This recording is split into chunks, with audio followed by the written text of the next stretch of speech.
shook me, eh? I'm just carrying on a bit. You're an animal.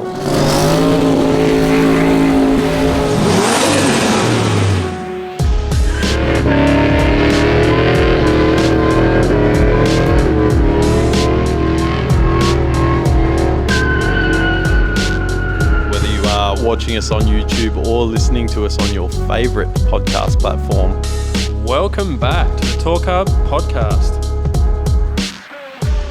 Ladies and gentlemen, boys and girls, Torq podcast number 16. Is that right, Jeff? That 16. Is correct, mate. You nailed it. Well done. I nailed it because I asked you about 10 seconds ago.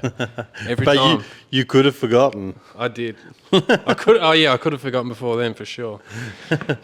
How you been, brother?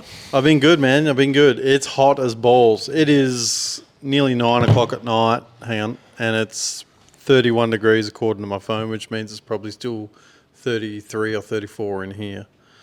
Doesn't feel that bad. 31. Well, it probably doesn't feel that bad now because it was 40 earlier while you're busting your hole. Yeah. It's disgusting. It is. We're on the Red Frogs tonight. The G-Up Raspberry Strawberries. Thank you, Caden. And thanks, thank you, G-Up. Not sponsored. Could be.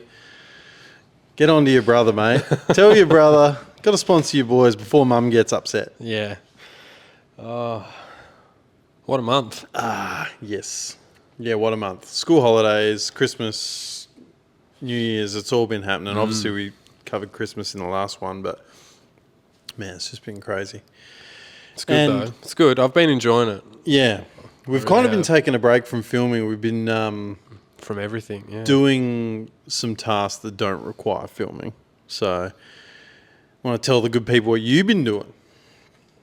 I've been playing with my kids a lot, actually, on the school holidays. So that's the main thing I've been doing. Yeah. But as far as car stuff, which is what this podcast's about, I have made a pretty good start on the radiator fan shroud sort of scenario. I got Chris to press me up a sweet, basically a aluminium shroud that's about, we got it down to 18 mil with a double return on it. So I've... got that started and getting it all mounted up and stuff, so I should have the fan on there soon. Very good. Water pumps, I've had to notch my chassis rail. A lot of people would cringe over that, I think. But you've already done that. Yeah. The people don't realise, but you've already notched the chassis rail for your dump pipe that you don't need as big as you did it anyway. I don't care. I'll just cut it, bro. If it's in the way, man, I'm going to cut it. Absolutely. I can't do many things, but I can definitely cut things. Absolutely. Like you say, cut your way in and weld your way out. So, that water pumps all notched and stuff like that. 16 AN line made, speed flow, of course. So, getting close. Thank you, Lost Racing. Yes, absolutely. Yeah, it looks good. Hopefully we can wrap that up tomorrow. We'll be able to hopefully get it mounted up, back in, maybe bled up before you go to bed for night shift. Possibly. See how we go. We got to aim somewhere, eh? Well, set a target, mate. Aim for it. Yeah, I'm actually looking forward to... This is the perfect weather to test whether it's going to work. Because it's been hot as shit, so I'm pretty keen to get that bit of it wrapped up and pretty confident as well, which is not like me. I was just about to say, that's uncharacteristic. Yeah, I'm definitely a pessimistic POS most of the time. Yeah. But really, once we get this sorted out, once we can drive it and it wants to hold temp properly, we can start roughing in the tune a bit on the street. The tune's there, really, for the most part. But it just needs some refining and stuff like that. So, and then we can shoot it up to the dyno and... Yeah, I definitely want to have a bit of a play with it myself, get some of even just the idle stuff, and I've started going through the HPA catalogue and getting my head around the Link software a little bit more, and so let's talk about that. This backdates many moons ago. It does. Many Time moons flies, ago. hey. But whether you're having fun or not, it still flies. Yeah, we pulled a bit of a sneaky. So High Performance Academy had a bit of a sale on their VIP package. Now their VIP package means that you get all the content they have available, plus any course that they create from then on. And then you can also get some things like you do a one-on-one, like a Zoom call where you tune a car on their dyno on the Zoom call and whatever. They had a sale on. it was, what was it, 1,500 US, I think it was? Yeah. 1,500 US. And we sort of went, why don't we just split it? We'll just create an email. Sorry, Simon. Was it Andre? Don't tell Andres. him the bloody email. He'll shut us down, mate. We No, get no. cancelled. But That's a thing these days. we created an email and we split the cost and we log in and we do all the courses. Or we can do. We haven't done all of them. No, clearly. there's tons. There's tons there. So many. Tons and tons. It's just a good resource Yeah. of information. Helped a lot when we first got my car sort of wired up and... Because we've never used a Link ECU or any real I was gonna ECU, say anything. but it gave us a really good foundation to navigate the Link software and sort of figure out what we needed to mess with. Yeah. So- Generally speaking, like, it just takes away... And it's still a lot of black magic there, but it definitely sort of at least opens your eyes up to realise, hey, these people aren't Yeah. wizards. They are wizards in their own way, but for what we're doing at our level, which is just trying to, get things to run and, Yeah. just operate normally. With certain EFI stuff, when you're trying to do a certain level of manipulation when it comes to things like traction control and you've got like boost control strategies and, boost by gear or boost by speed, that definitely becomes a very specialised thing. But for the most part, in getting a car running... Yeah, just it's running and ready to go to the just- dyno or even just street driving. Yeah. That's just It's just fuel and timing. yeah. If you know roughly where your timing's got to be, if you can read a plug, if you've got a fairly good idea of what you're doing there based on what your engine type is, and then you've got an AFR gauge, you're halfway there. And that's not to take away from any tuners because there is a way of getting it right. But just to get it going is what I'm saying. Yeah, that's right. Absolutely right. And getting something sort of halfway good, which I think not a lot, but there's definitely some people out there that start out and they can get it to that stage and they become tuners maybe. Yeah. But when you're trying to make horsepower and go racing and stuff, there's definitely, obviously, you utilise the professionals. Yeah. Because it would take many years and a lot of blowing stuff up, I reckon. Oh, yeah. A lot of learning. Yeah. For sure. But we are getting close with that one, which is good because a lot of people ask, where's the VR? Where's the VR? Well, once we can get it to hold temp. And we didn't even try that hard. I was sort of just... I think I said this on the last podcast. Sort of just got warm and then I got busy anyway and sort of just left it sitting there. Well, there were a couple of times, and at Motivation last year, I shot up to about 105, 110 degrees, and that's probably a bit more than you're chasing. You probably want it to sit around 95, 98 without shooting up. Or if it does go up, you want it to drag it straight back down again, And this was literally sitting in the scrutineering line. It's not like we were putting any load on it. That's right. So it wasn't... It was a less than ideal setup. Tried it. Didn't really work. Yeah. So I've done heaps. Don't put all the ducting back in. And I've changed basically everything on the cooling system besides the radiator. Yeah. Really. Yeah. Oh, and the fan. It's the same fan, but just it's going to be shrouded. I'm still don't know whether I'm going to put the speed flaps or whatever you call them, like the flaps that sort of open up at driving speed. Oh, yeah. I'm not sure if I'm going to put them on straight away or whether because I can always put them on if I feel I need them, but I see a lot of people don't run them, so it's always easier to put them in after than put them in. Because I'm just doing them my own way. I've just bought some silicon type rubber. I think it's 3mm or 4mm rubber, silicon type rubber. I was just going to cut my own squares and put 3 in there. So if you're not familiar with what Kurt's referring to, obviously with a radiator shroud, this is a solid sheet metal press shroud. Put the fan in there. You've got a fairly large fan. It's a 16-inch spout fan. Yeah.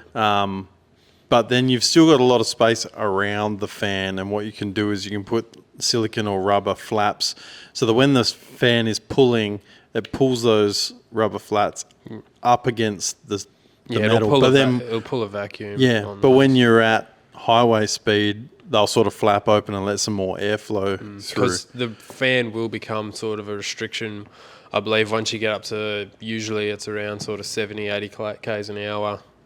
You stop getting sort of good flow through the fan. The fan becomes a restriction. So then you sort of your highway speeds, you're not getting the flow through the radiator that you ordinarily would. So you can run hook it up through your ECU or whatever with a vehicle speed sensor if you've got that running through your ECU, and you can have it turn the relay off when you get up to a certain speed. So you can do that to help as well. So numerous strategies. But we're just going to do the easy stuff and go from there. Yeah. It shouldn't get warm. It's on E85 and it's a standard motor. So there's obviously a turbo in there which doesn't help, but it's not making any heat yet really.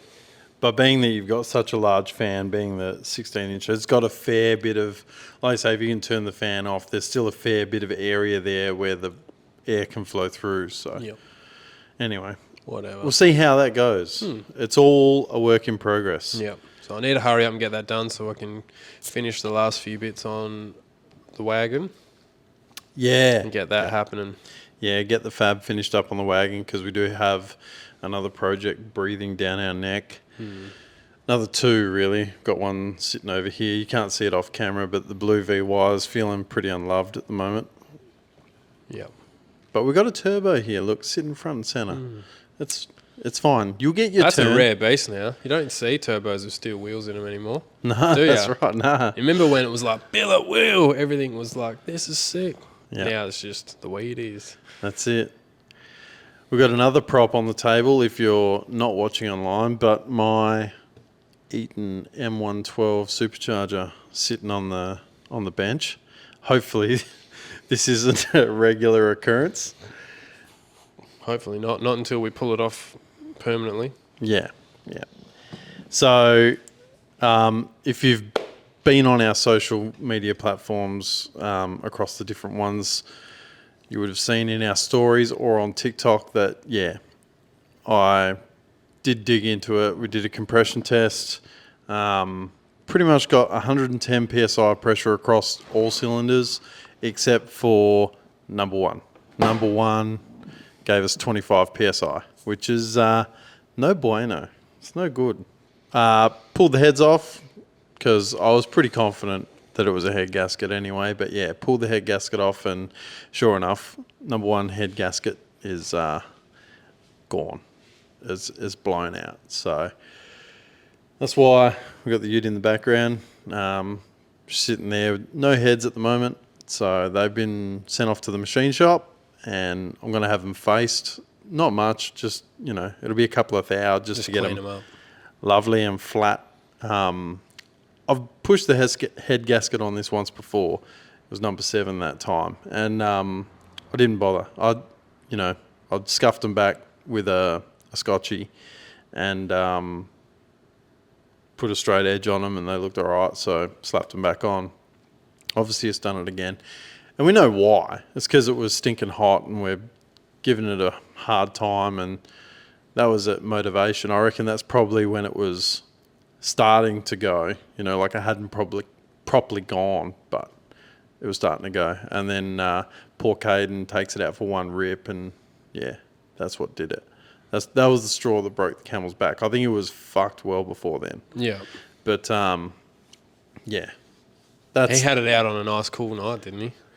Oh, I don't know if it would have been real cool. Actually, I don't know. Would have been cooler than when it was at motivation anyway. Oh, yeah. Yeah, for sure. But, it's all good. We got it.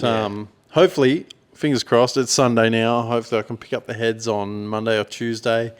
And next week, when I'm on my days off again, I can screw it back together. We've got, skimmed heads. I've got ARP head bolts this time, fresh gaskets. I'm going to replace the ignition leads because they were old as shit. They were old as shit. And when we were pulling it apart the other night, once again, you would have seen in our stories, Kurt yanked on the number one lead. And I pulled it off like a normal person. Yeah, but you know what I mean? Yank. Sorry, I probably did make that sound bad, didn't I? He yanked on it. Fucking yanked. Broke my fucking 10-year-old ignition leads. Yeah. How dare you? They were blue too. I like them. So, pulled the lead off, and the end of the boot, like the crimp terminal, has separated. It was super dry and sort of perished is the word I'm looking for. Yeah. Definitely. Didn't look good. Definitely ready for replacement. And that's probably part of the problem. You know, Could be. if that boot was cracked or whatever, it could have been arcing I reckon out. the tune-up as well could be. Look, let's be honest. It probably hasn't got the most stellar tune on it. But, you know, it's lasted 20-odd years. We haven't, to be fair, even when you owned it, and as long as I've owned it, we haven't really beat up on it that hard. No, I've got a lot of mechanical sympathy. I've got a bit less, but even then, it hasn't been beat up on too badly. Yeah. You know, so I don't know if the tune's probably doing it many favors, but it is what it is. Yeah, that is just a fish that's not getting fried anytime soon. You don't want to open up that can of worms. Nah, shit. We want to, but just not yet. It was really tempting because, like I say, 110 PSI across the cylinders, fairly even, which is good news, but 110 PSI isn't particularly good. You know, she's How many probably Ks is this thing done now? about 180,000. Still really good for one of them, eh? Oh, yeah. But, you know, it's had the blower on it for a while, and I think the ring seal's starting to look a little bit worse for wear. So I was pretty keen for a split second there, like, let's put some rings in it, dingleberry it. And I was like, nah, if we crack the caps on those rods, the bearings will look cranky. I want to do that. And then before you know It's not worth it, dude. we've got, 2.5 weeks You're until going to do all that motivation. fucking around to land back in the same spot that Yeah. where you're at, more or Yeah. less. So motivation's around the corner. We're just going to keep it simple. We're just going to replace the gaskets, get it back together, because you guys have been jumping in our DMs a fair bit, actually. Like, you're keen, or the comment section It's been of the videos. popping off a bit lately. Yeah, Yeah. you're wanting to catch up with us at motivation. So I really want to make sure the car's going to be there. So let's just keep it simple. We'll just skim the head, slap it back together, and we'll have it ready to rock and roll. So Taking that's- skid wheels this time? I took skid wheels last year. Okay, so you're going to use the skid wheels this time, is what I meant. You probably would have used them last time if I had said. Well, I literally said to you, "Do you want?" And you're like, "Oh, do we fucking have to?" You know, I was and like, I was just is it like, really worth it? yeah, probably would have been. Yeah.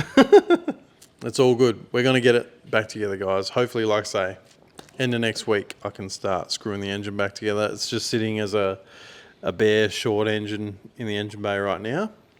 So yeah, we'll get it happening one way or another. But how nice was it doing that without actually filming it? Even doing like, tinkering on my radiator. Although I felt kind of guilty at the same time. Yeah. Like, this would be Yep. something that surely at least one person would watch this. Yeah. And I've had people I comment. might even put some stories up. Sorry to cut you off, but That's I might all right. even start trying to do a little bit in 24. A bit of Oh, social media. I know. Calm down. Yeah, I know. Behave.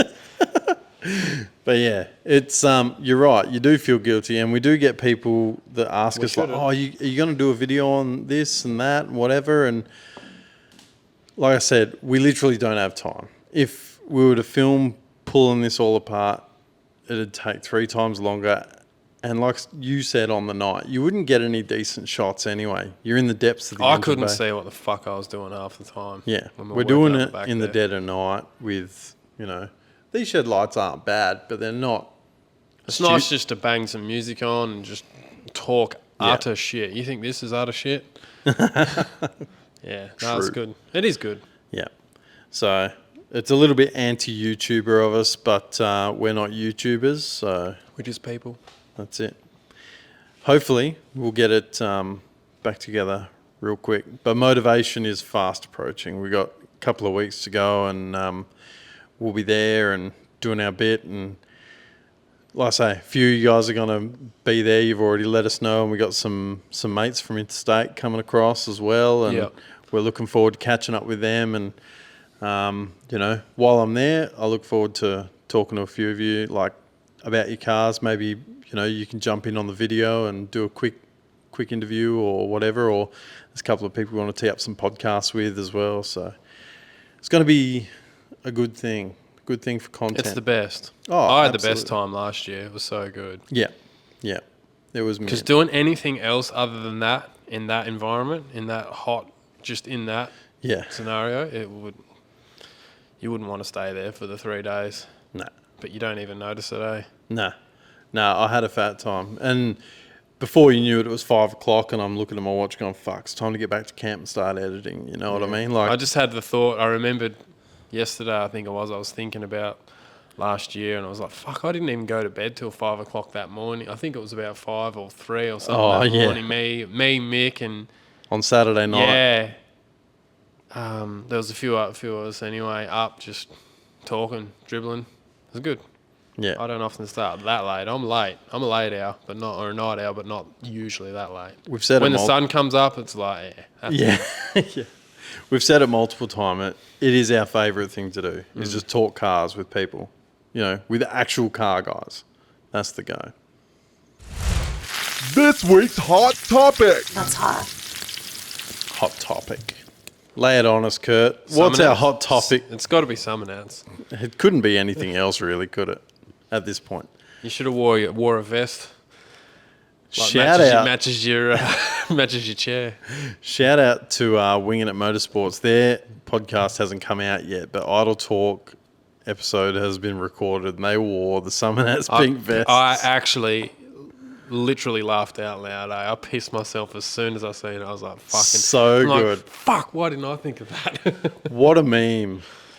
And look, you got to hand it to the guys and girls that stick their hand up to do that job, because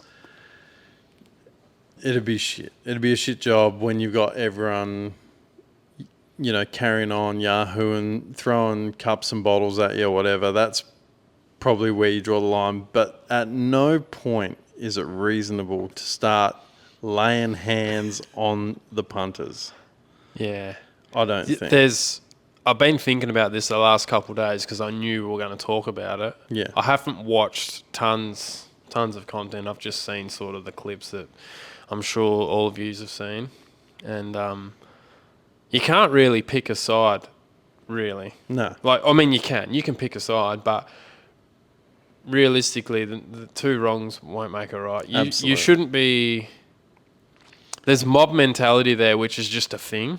Yeah. And it's a phenomenon that just happens, and we would probably all fall victim to it in one way or another to some sort of level. Yeah. I probably wouldn't be quite as... I don't know. I say that, but... Once you've necked 3 or 4 of those I was gonna slushies, say, and once someone's shoving a phone in your Yeah. face, egging you on, Yeah. like, come on, you know. It's a real thing. Oh, fuck. But yeah, I'm not going to defend either, No. but I can't see any justification for, especially some of the shots that were had. I'd seen the video of, you know, guys getting kicked while they were down on the ground, like by security. Yeah. Getting like dog shotted from the side that weren't really even ready for it, or probably not the right person to hit. But And that's not to say, like, and like you, I'm not advocating for any of it. I'm not justifying anyone's position. And that's not to say that 10-second clip of someone getting dog shotted from the side wasn't being an absolute fuckwit for the whole day, you know?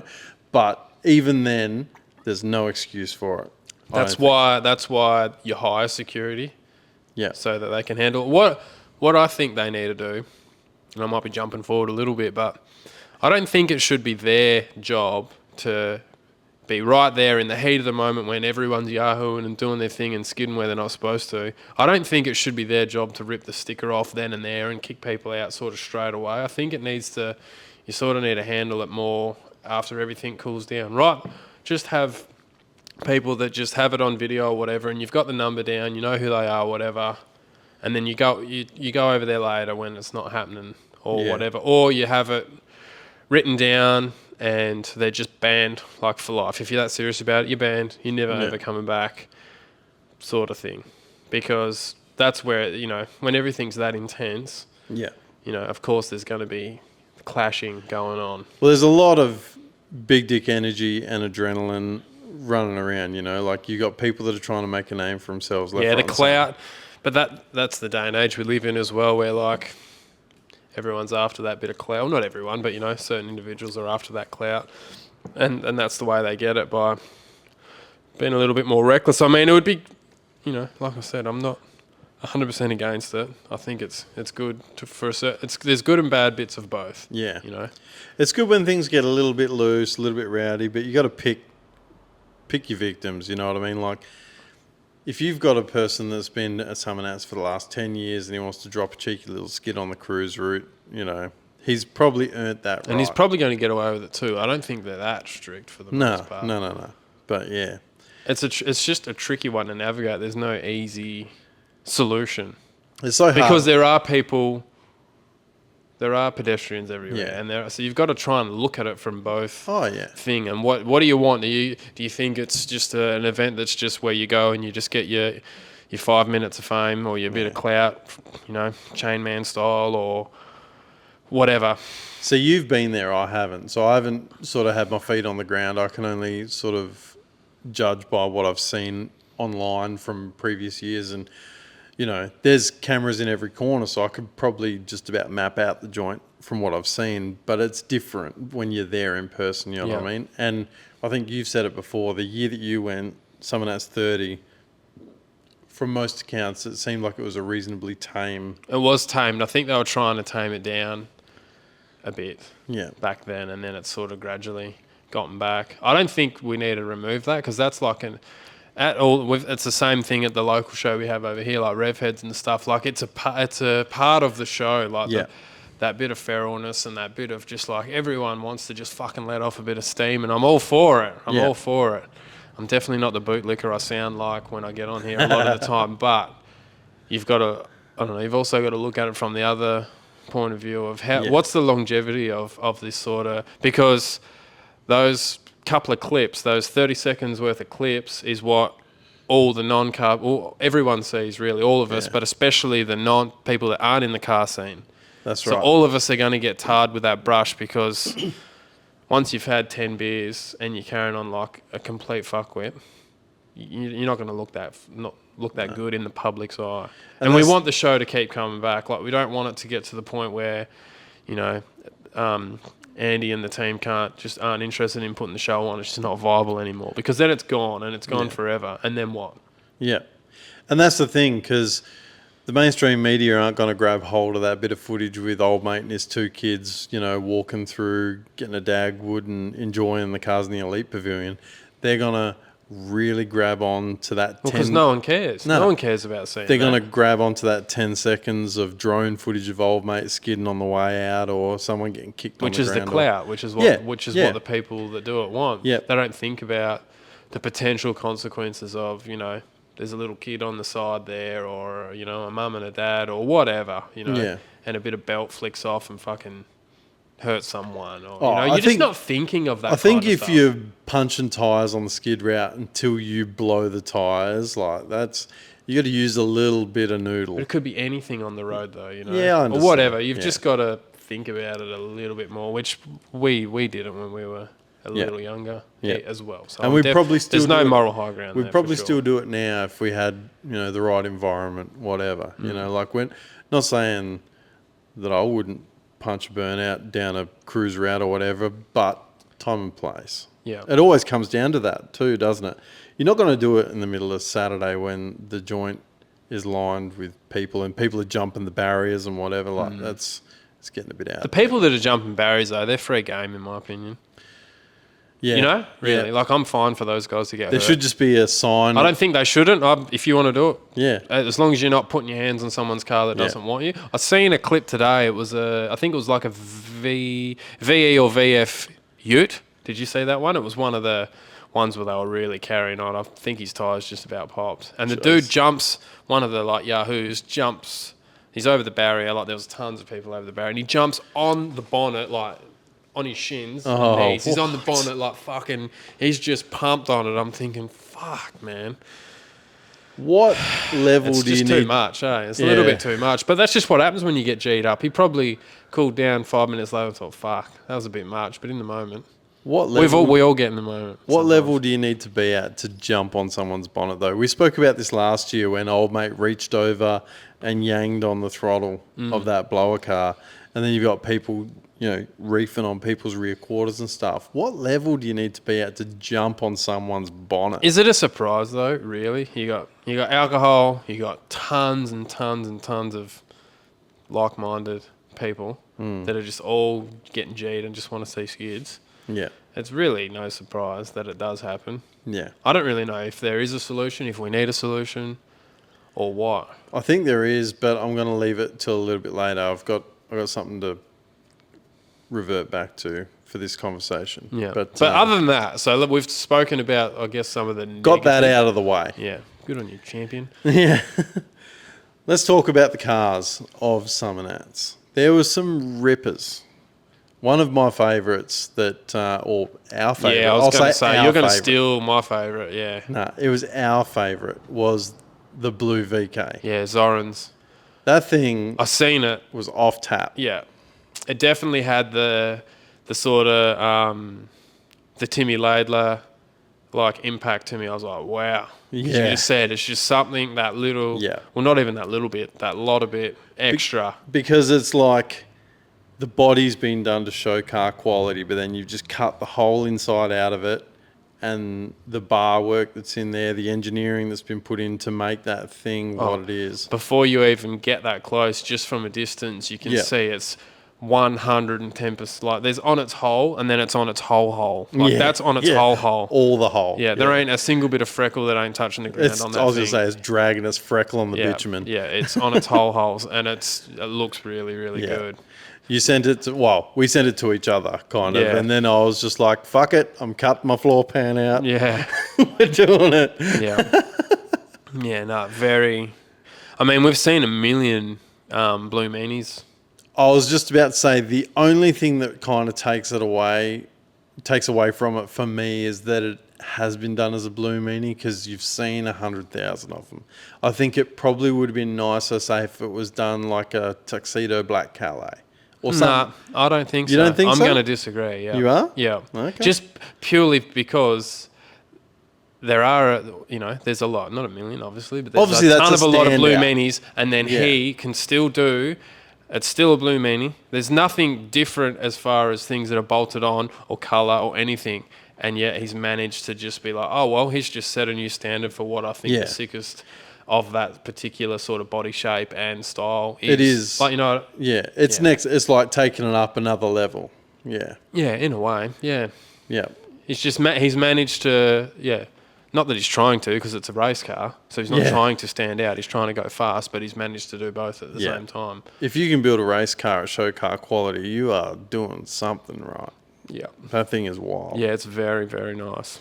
One thing I did notice, it did a thing, I reckon maybe 10 years ago, and it's starting to come back again, is that people are trying to make covers for things all the time. Do you know what I mean? In particularly some of the elite cars, like the top 60 type cars, it's like you've got to have a coil cover and a cover for this and a cover for that. And I feel it kind of takes away from all these things. Like, go to the extra effort. Instead of making a coil cover and a master cylinder cover and this and that, hide it. Like, hide the coils, put them behind the dash or something like that. You know what I mean? I just feel like that's starting to become a thing. And I understand, like, is it cheaper? I was going to say it's probably cheaper, but is it really that much cheaper? If you're getting a really nice, like, polished, painted, whatever cover, you probably could have just gotten a flat billet cover and hidden the gear. You know what I mean? Yeah, for me, it comes with any car. I think it starts with a theme. It Yeah. sounds dumb or whatever. No, you're but right. like it comes with themes. If you got like an old, like, I don't know, I don't even really know, like an old 50s custom, something that's got heaps of nice big swoopy lines, and it's just got a very basic end. Let's say you put like an LT motor or an LS motor or something. I think putting covers on things, then you put sort of cover the engine bay, like really sort of smooth it out, and how they really like extend all the panels and Yeah. stuff, like doing stuff like that and making sort of nice flowy covers for an engine bay. That works, but See, that's different to what I'm talking about, though. Like, that's like a full like cams, restos, or like Kindig custom sort of engine bay. What you're talking about, where they really extend the guards in, and like they make the engine like a piece of jewelry sitting in the middle of the box. You know what I mean? What I'm talking is they've got standard engine bay architecture for the most part, but you make, like you got those not billet, but chromed or polished bolt-on coil covers for an LS. That's the kind of thing that I'm talking about, not that in particular. Have you seen a resurgence? I've seen a few, yeah. Like I'm okay. swiping through some photos and I'm seeing a lot of covers and stuff, and I'm going, you could have just hidden those coils. I don't know. Or it's just cleaned them up. Yeah. And look, not my car. Like I should even give a fuck, but No, well, you're not giving a fuck, but that's your opinion on something.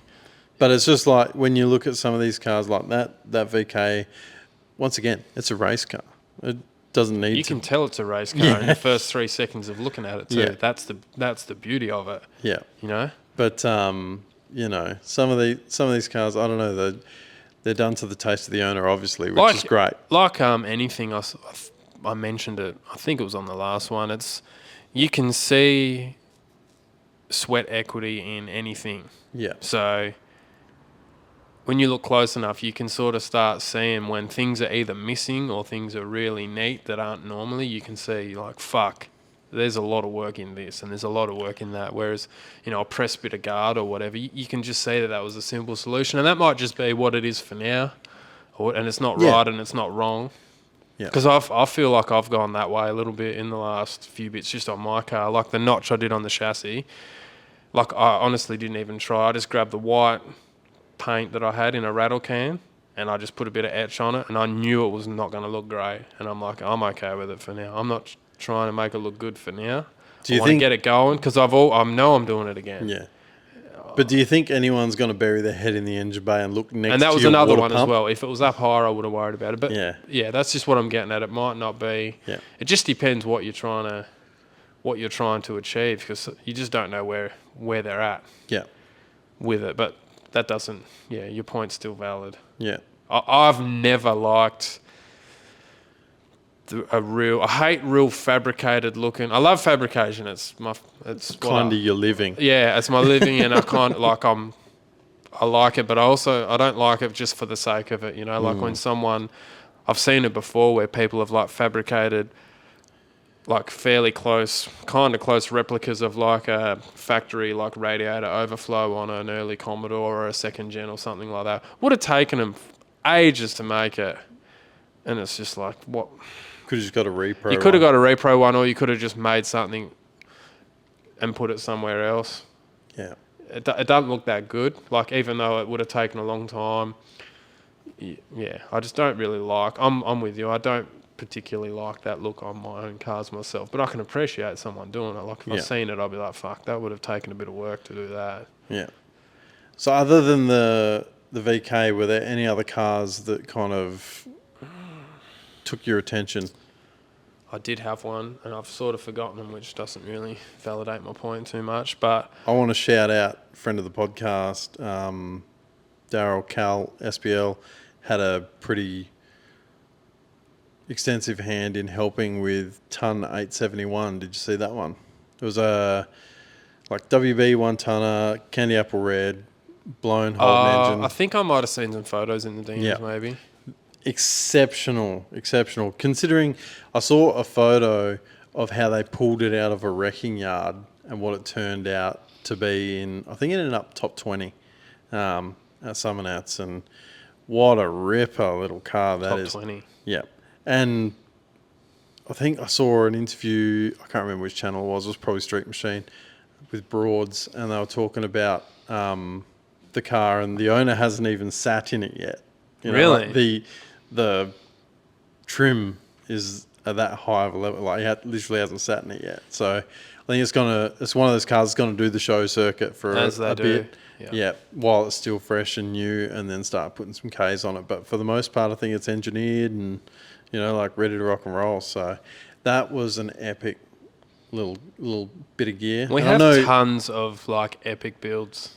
Oh yeah. In this country, it's for how small like we are, and how big we are on the whole map of custom cars. Like the ratio of quality versus quantity has got to be up there, eh? This is what I was trying to explain to someone that I know from the States the other day, was that Florida has a population of like 21 million.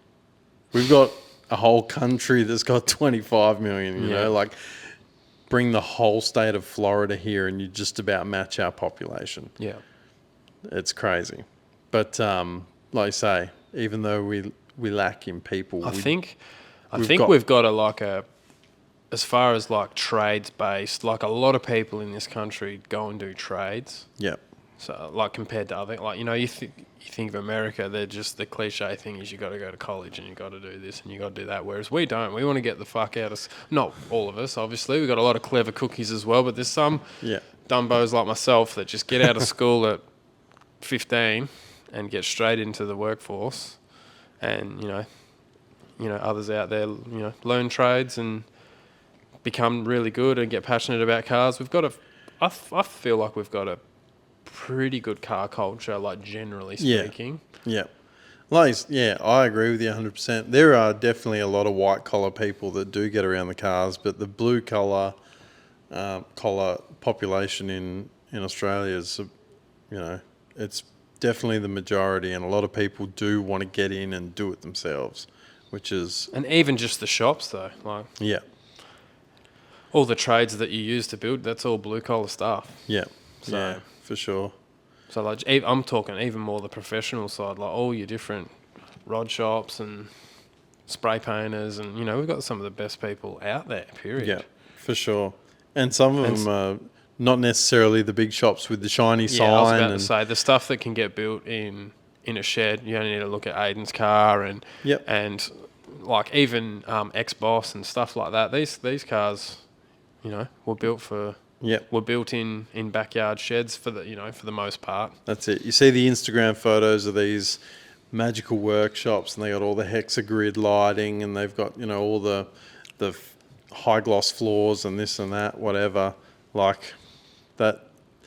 I'm sure those people do build a nice car because they've got the money to invest in technology and people, but that shop isn't necessarily the one that's going to build you the nicest car. I think the cars that are of the exceptional quality, there's just so many hours that wouldn't be charged for in those sorts of cars that likely in a lot of the bigger shops, it's not going to get done there. Doesn't even have to be an exceptional car. You look at my VH, I guarantee you there's 100, 200 hours that hasn't been charged for in that. Like there's thousands and thousands of hours, and from a distance, that car isn't going to look like anything exceptional. Not really, at all. like it's going to be very boring. It's going on paper, it's going to be like, until you get to the engine, it's going to be like very boring. Yeah.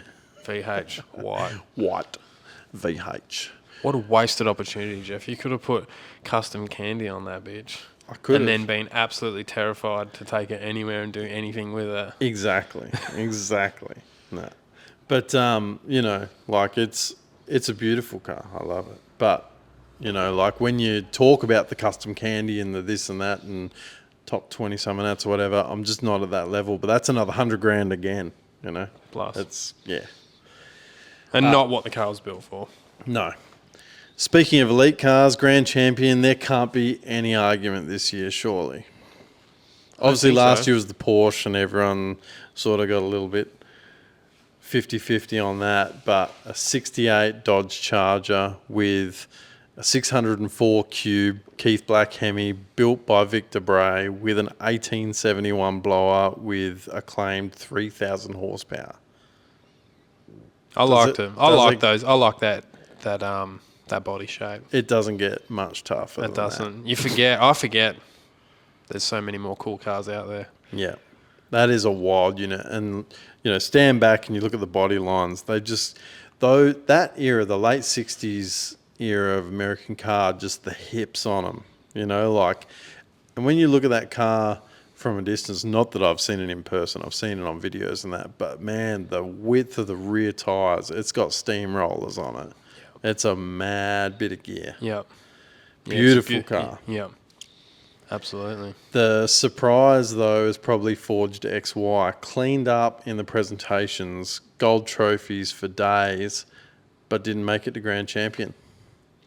Was that a driving event thing? It has to be, hey? Yeah. So I think it was the Go to Woe and the Slalom. I think the car was absent. I'm assuming they must have had some issues, like some teething problems or whatever with it, for it not to make it. But that just goes to show how important it is. You can have arguably the greatest car greatest custom car that we've ever seen built in Australia, which is that car. But then to not be grand champion because it didn't tick all the boxes. Yeah. You know what I mean? That just goes to show that it can be anyone's. Yeah. Because you got to be able to do It's it just all. that type of trophy. That grand champion's not necessarily the one that everyone wants either, though. Because you might build, like I said before, like some sort of old, like 50s custom that's just never gonna. Yeah. It's just, or I don't know, a low rider or something. Yeah. Man, some of those low riders we've seen at the last couple of shows have just got intense detail and amounts of work. You know, something like that's not going to turn a fucking corner and go fast down the. Go to woe or anything like that. No. So, well, Joe's Charger did take out the People's Choice this year as well. Yeah. But Forge obviously took a bunch of trophies home. You know, it'd be best engineered, best paint, best interior, this, that, all the rest of it. I don't know if that's the titles for all the trophies he won, but you could just about imagine. yeah, it's a very American sort of style look, don't you think? Well, When I see it anyway, like I just, Yeah. I get that sort of, it's kind of like a resto mod. yeah, that chip foos sort of. Well, not a resto mod, vibe. sorry. What do they call them?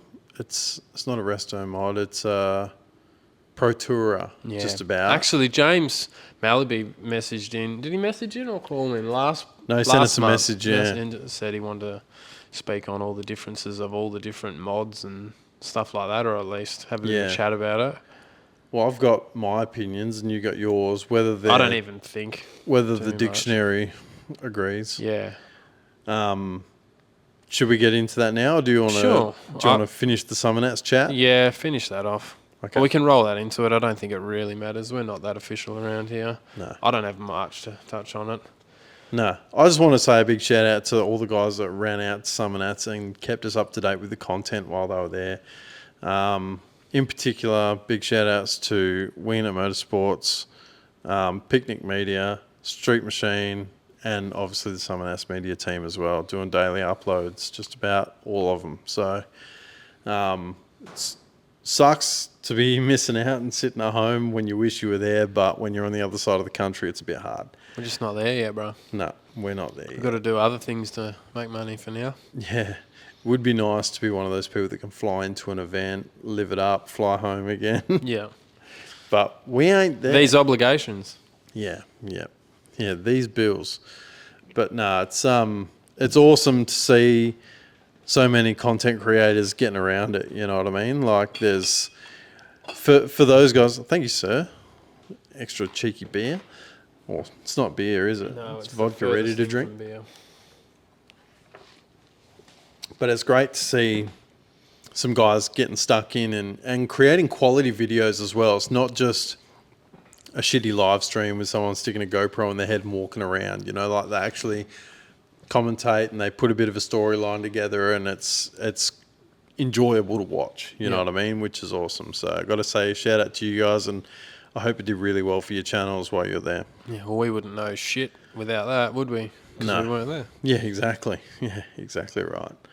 And some of those videos do gangbusters. So I hope you guys really do pay dividends with that, because it's hard work. We've been there. We've done that. We did Red Summernats Motivation last year. When you're filming all day and editing all night, it's not easy. But if you can do it right, it's really good. Want to say a shout out to our mate Matt McCabe as well. Debuted Phoenix with a new colour. It's pops, eh? A freshened engine combo, and gave it a crack in the burnout comp. Video doesn't do that car, or I guess all the cars, but I've witnessed that car in person. Yeah. And it is super cranky. Like, Oh yeah. it's an LS, it's a cast iron LS combo, isn't it? Yeah. Like a GM block. But when you start it up, it doesn't sound like your generic sort of blown LS combo. It's definitely on the more serious side. It doesn't sound like what it does on video. When we were at Red Summernats and it was going for the DB test and he started up, I was like, just put it back in the trailer. There's no fucking way that's passing. But he managed to sort of get it on the whatever section he could take it to anyway. Not the full street cruise, but I think he got more than what he should have anyway. Probably, by the letter of the law. Yeah. It definitely has a presence about it. The car, super great family, really, really cool. Yeah. We enjoyed hanging out with them, spending the time that we did, and we still talk with them now. Yeah. You certainly can't knock their passion. Like, no Not at one could all. deny it. The whole family as well, they're all in it. The level of commitment, Yep. they're all in. They're ride or die, for sure. Yep. Yeah. But yeah, the wrap certainly looked really good. 1 of 10 rolls in the world, I believe. The other ones are all on Rolls-Royce and Lambos and whatever, and this one's on a filthy Commodore that looks like a GDS. They just gets the shit belted out of it. And even then, it's like they peeled the corner of the Molding. the GDS The molding. VY GDS molding that you can't replace. Yeah. Yeah, that one. Yeah. Peel that off and put a bit more on there. Unbelievable. Well, it chunked the whole molding. I think he's already had. Well, not I think. I know he's already had to 3D print that edge once before. I was going to say, truth be That told, got that's ripped 3D. the first time at Alice. I'm fairly certain. I'm sure we Yeah. were watching it and it got chunked. Yeah. Genuine VY GDS body kit, just getting the shit belted out of it. So Those sad. burnout guys, I don't know. Yeah. And he had another GDS before too. That's He's the had crazy heaps thing. of cool cars. Yeah. Fuck yeah, he has. Yeah. Lynchy finally did it, mate. About time. About time. About bloody time. Honestly, Chris Orchard, if I was him, I don't think I could have been any happier to come second. Yeah. You know what I mean? Like, come second. Congratulations, Chris Orchard, by the way, and the whole ballistic crew, you know. Oh, yeah. He's got a fleet. Oh, sick absolutely. cars. He's got the sickest. But you definitely could not be upset with losing to Lynchy for his first win ever. Long, long time coming. Yeah.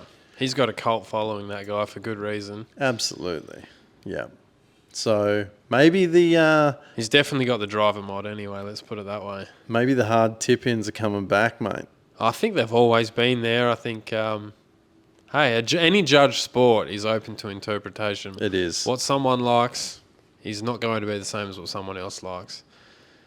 Yeah, for sure. You just got to... I think they just might have put it off for as long as they possibly could. They're like, rightio.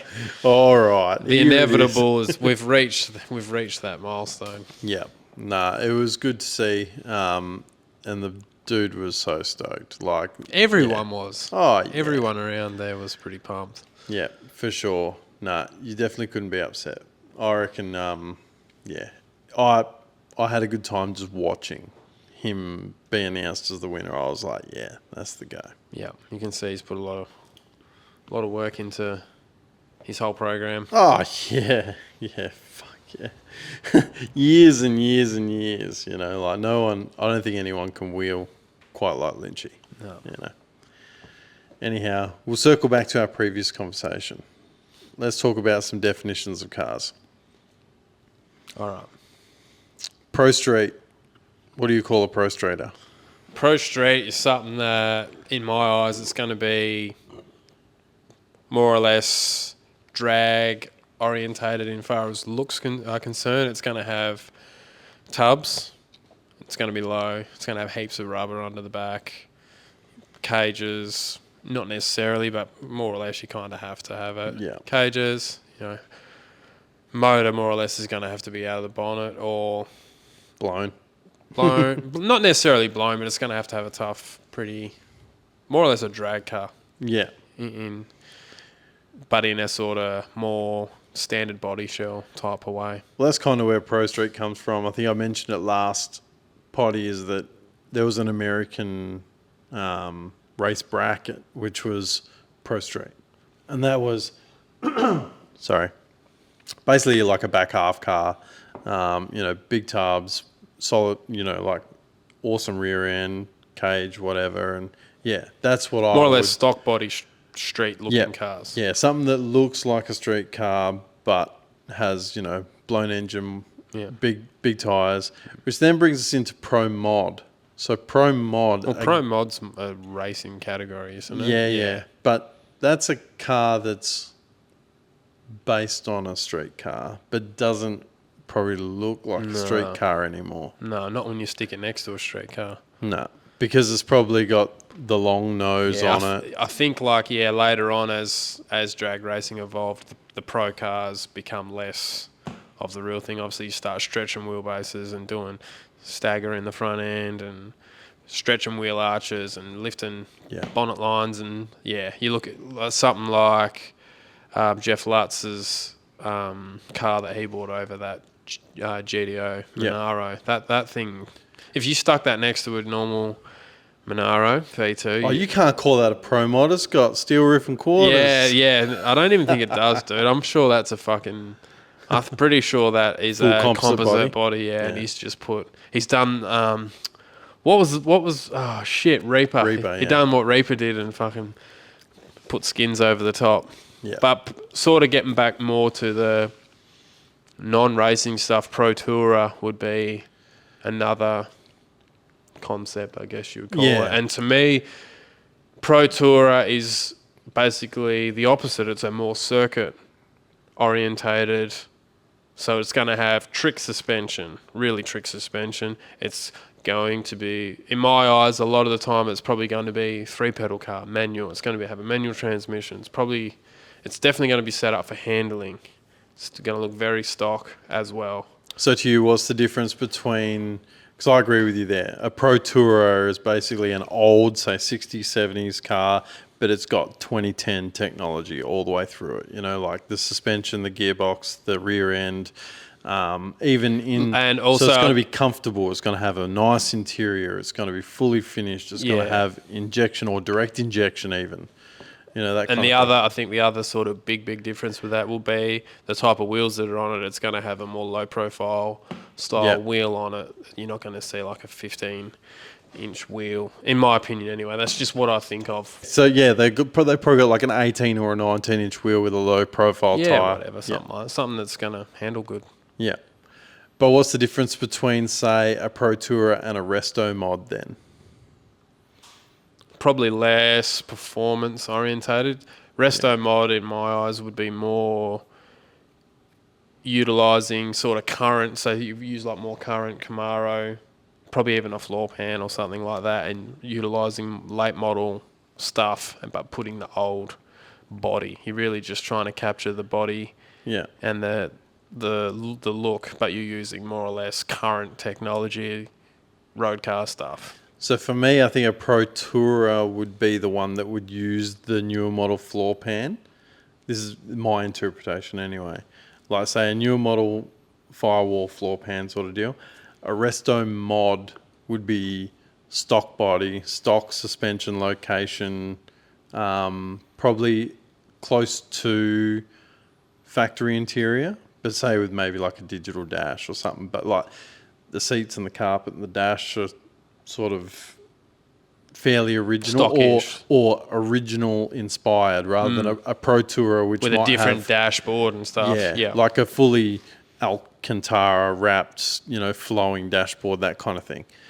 So a Resto mod to me would be, I guess my car would be a Resto mod in that I've got a factory floor pan, a factory firewall. I have split tubbed it, and it will have a factory interior, but it's going to have some more modern twists to it. So say if I was to put an injected LT1, but with a high-rise manifold and stuff. So it looked the part for the era, but it had modern technology through it. You know what I mean? Like say it had an LT1 with a 10-speed, that kind of thing. Yeah. But it had a B&M shifter and a digital dash, but the rest of it looked legit.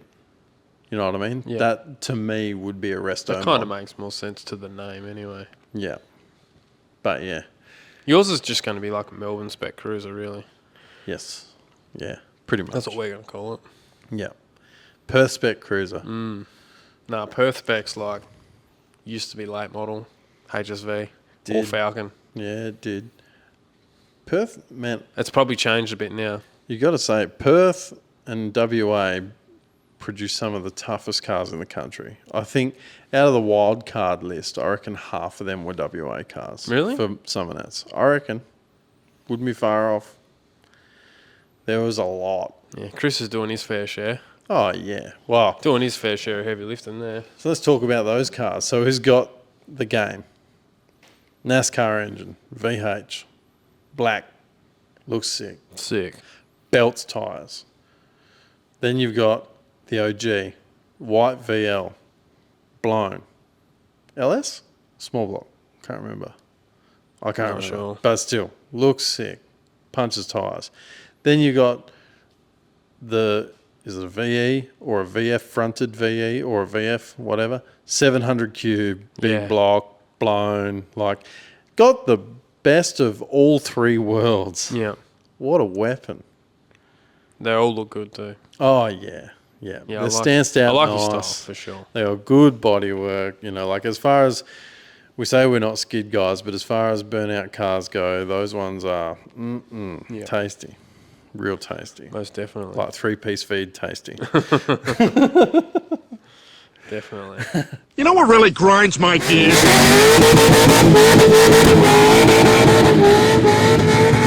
Running on the chip.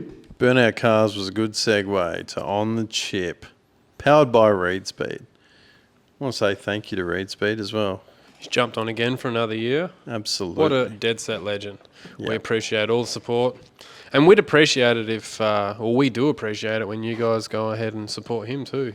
That's with right. His business. So, A few of you guys have gone and bought products and dropped our name. And if you're still on the fence or if you're about to inquire, definitely let him know that Torq Hub sent you because it looks good for us. that's it. And it works out well for you. He can see a little bit of ROI That's right. potential anyway.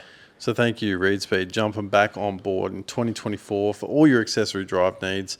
We've got some plans for this year. Some new products are coming for That's sure. it. Yep. Some are in the prototype stage. We've mentioned it last time, and I've got some stuff that I'm probably going to need in my car. So we'll be working on it. Readspeed.com.au. And even if you don't have a platform that he doesn't make any parts for, these shirts look cool.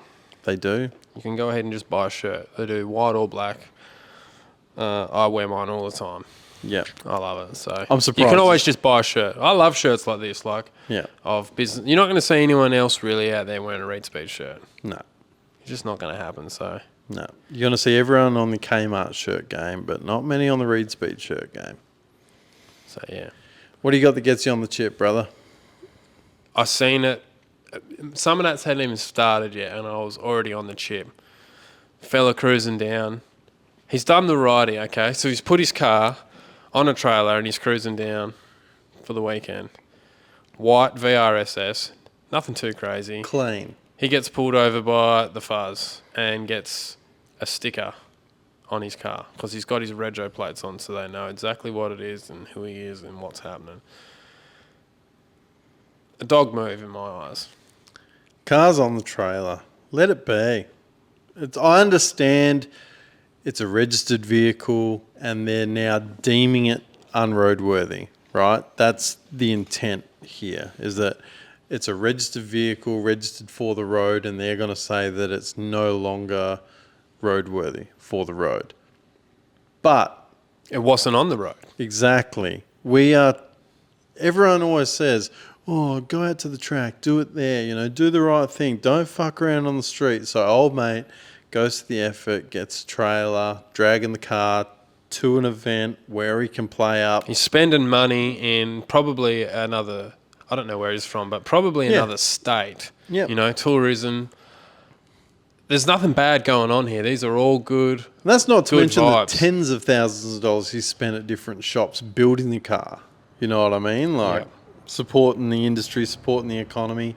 He's doing the righty. And 100% doing the righty. He's been stitched up.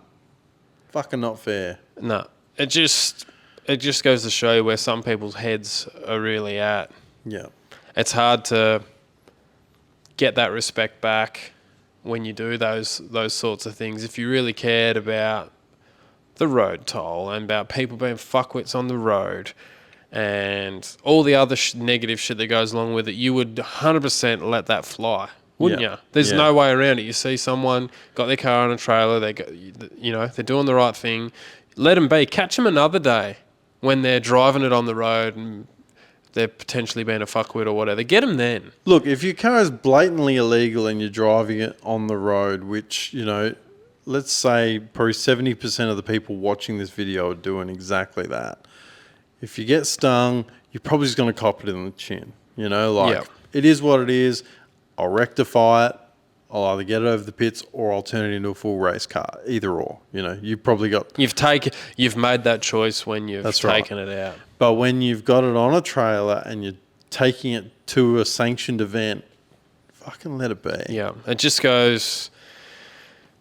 I say it, and other people do too. Like, sometimes it's just... not sometimes. It is a lot of the time just a revenue raising thing. They've just seen an easy, low-hanging bit of fruit.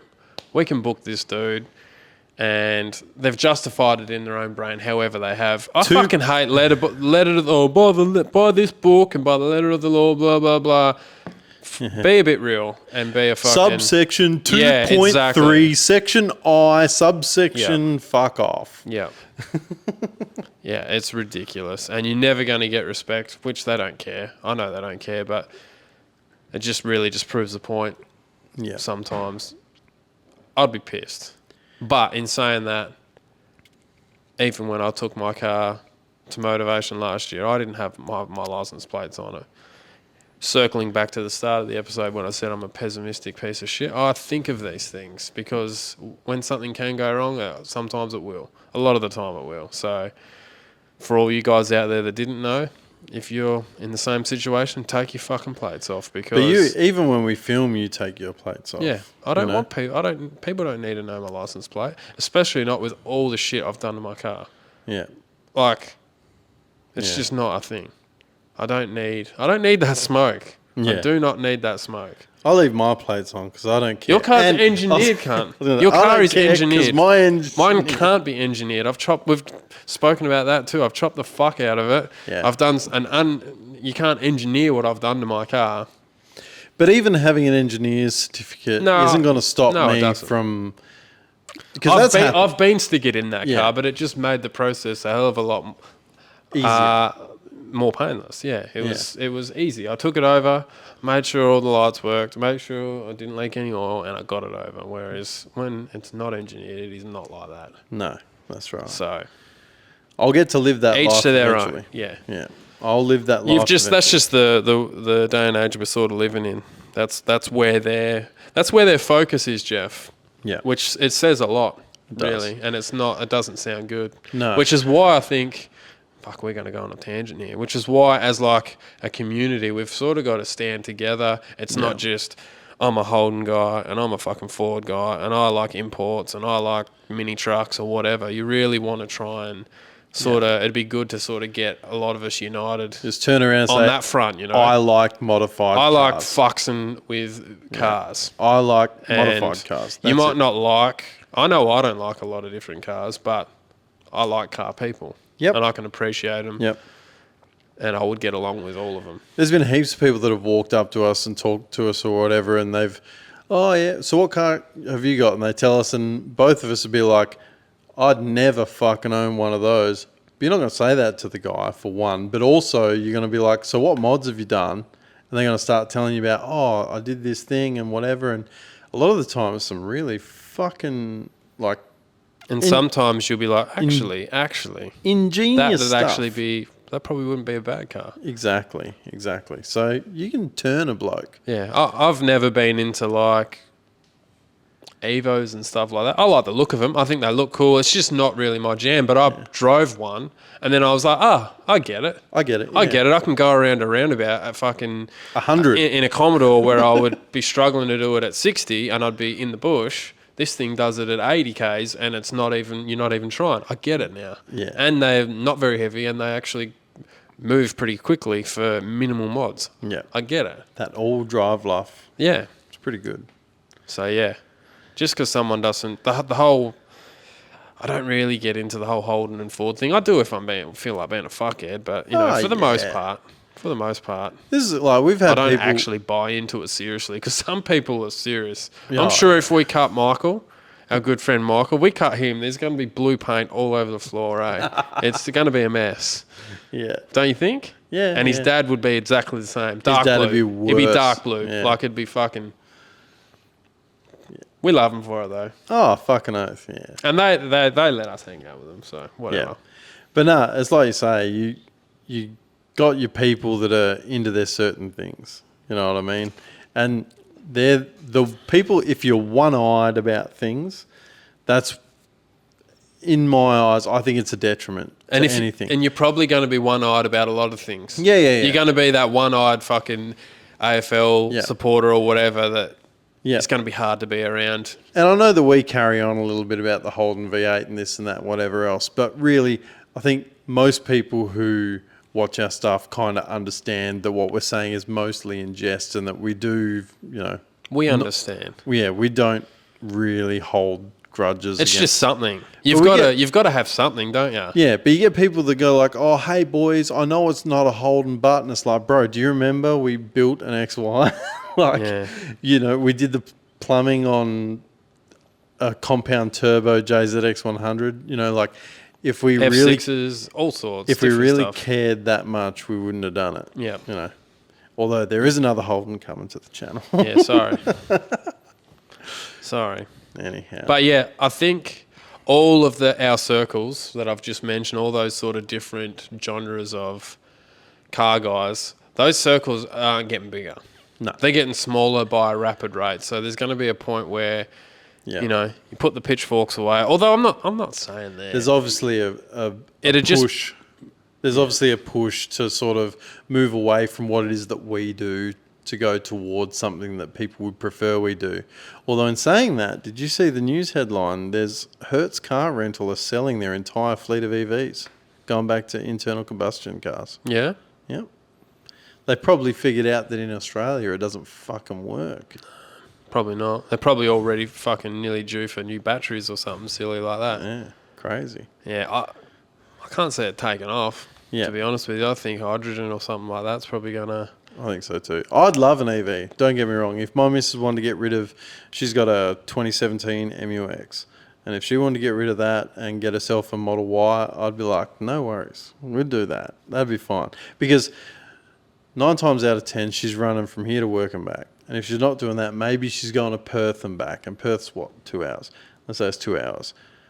She could go up there, and even if she pulled into a shopping centre for 10 minutes to get a bottle of water, bang the charger on, she'd get home, no worries. It'd be fine. You don't have to pay for them chargers, do you? Yes. Oh, you do? Yeah. I thought it was free. I think there was a 2017 model Tesla, you got free lifetime supercharging. So if you had one of those that kind of be due for like its third battery by now anyway, wouldn't it? No. Second. Nah. I don't think so. Battery. Maybe be coming up to its first soon. Which is more than what the car's worth, probably. Here I am. Look at me, pessimistic. But if you got free supercharging for the lifetime of the vehicle... You've had free supercharging for the last 10 years. It's clearly not free because the cunt's sitting on the desk and it needs new head gaskets. Mostly free. Just be thankful it's not a new battery. True that. Yeah. It probably needs one of those too. Probably. But at least it's only $150, not 15 grand. Yeah. But yeah. Yeah, so they're ditching the EVs. Good on them. Sounds like it. I did see a news headline. I don't even watch the news and I've seen that headline. So what does that say? Absolutely. It must be true, by the way, as well, because we seen it. Yeah. Has to be true. Yeah. Verified fact. You heard it here first. Talk Hard Podcast. Yeah. Get around it. Take it to the bank. That's it. Hertz Rental are putting Holden V8s in all their new fleet. Yeah. Injected 5 litres going back into production. They're going to get Mondo's fucking stash and just fit out their whole fleet, and he'll still have some spare. That's it.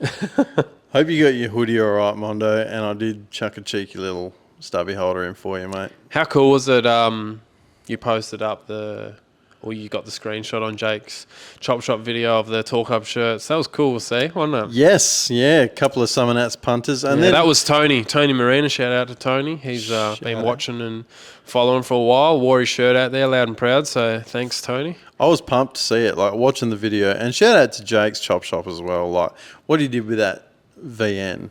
He didn't do a hell of a lot with it, but what he did made an impact. You know, like He it's a showed nice- you that you don't have to. Exactly. But yeah, when I going through the video and I saw that, I was like, yeah, the boys. I had the video on, but I wasn't watching it. I was working on the shroud, so I missed a lot of the visual. I was just listening. Well, listening mostly until my welder was making that noise, so I missed most of it. Yeah. No, it was cool as. And then I had another message from someone saying that they probably saw 5 or 6 Torq Hub shirts at Summernats. So, got to say, mad props to all you legends who are out there repping the brand. Thanks to all you guys who've been getting your orders in this week. There's obviously a couple of Perth guys that are getting ready for motivation. They want a cheap shirt because, let's be honest, $40 is a cheap shirt these days. I think so. Particularly for something that's... We sure as shit ain't making much off it, but that's okay. We get That's the kick fine. out of Yeah. get the kick out of seeing it out there. We aren't here to make money. No, that's not. But, We would not be doing this. These if that was the are case. these are quality shirts. I want to do these in black and white next. Yeah? For sure. Next order, you reckon? I think also because we can change the print a little bit and get rid of the white on the print or the black on the print, which will make it a little bit lighter as well. Just a bit of a race upgrade. Look at you. You're like a textile expert all of a sudden. I'm not an expert on anything, but I thought it'd be a sweet upgrade. No, you're probably right, though. Yeah. Yeah. But no, thanks heaps to everyone that's been supporting the channel, getting in there. While we're on the subject, www.torquehub.com.au. Head to the website. We do have limited stock, but we got most things in most sizes. You can get there. T-shirts, hats, hoodies, stubby holders. We are fresh out of stickers, though. I have tried to order some. We'll see how we go this Yep. week. Anyhow. The hats are holding up good. I thrash the fuck out of mine. I wear it every single day Yeah. at work. I had 2 hats. I had, 2 of each hat, I should say. I had a good hat and a work hat, so for like in the shed. Dog destroyed my work hat. Mint. So now I'm using my good hats, but they still They're holding up real good. Look at this I'm real hat. happy with them. You looking on the camera? This hat has been flogged, and it's still good. Yep, I like it. Get around us. Thanks for all your support too, Absolutely, by the way. yeah, thanks guys. We appreciate We you. definitely get a big kick out of seeing them out in the wild or just on camera. Yeah, once you get a photo flick through from something like Summernats or Drag Challenge or an event that we've got no fucking way of making it, you know what I mean? And then you see someone out there repping the name. Even when all the guys were wearing them when the Street Outlaws came and it made it onto the, it was on the channel, biggest show yeah. on Discovery Channel. Crazy. Definitely got a kick out of that for sure. Yeah. And everyone's forgotten about that now, but we're going to take that to the grave. It happened. It did. Shall we? Sure.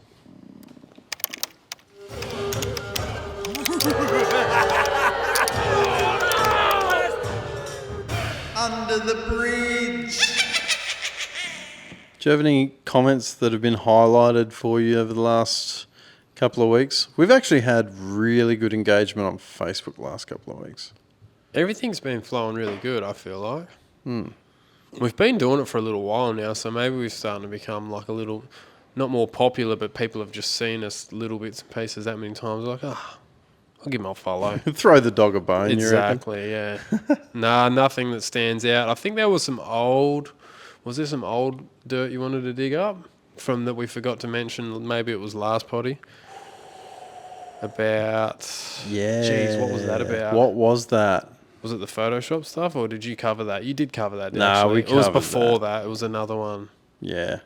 We've gone back through the archives and we've remembered. Apparently, the rear mount turbo VH wagon is probably going to explode the second that we turn the key. Or at least a few minutes in. Yeah. We had one little short clip that we put on the socials, obviously just showing the turbo and the custom fuel cell under the hatch there in the boot, I guess you'd call it. Yeah, it is the boot. And there's a lot of thermal experts out there that reckon that turbo and that fuel tank are far too close. Yep. Yeah, it's going to be a problem. Never mind that they probably drive a car that has a plastic fuel tank and the exhaust running right next to it. Yep. You know what I mean? And if you're on the highway doing 110 for an extended period of time, Lord help you if your fucking shin rubs against that exhaust tip, because it's going to be hot. You know what I mean? Yeah. But apparently, people have seen a full boost video way back when where there was a turbo glowing red hot on the dyno, so they must do that at idle.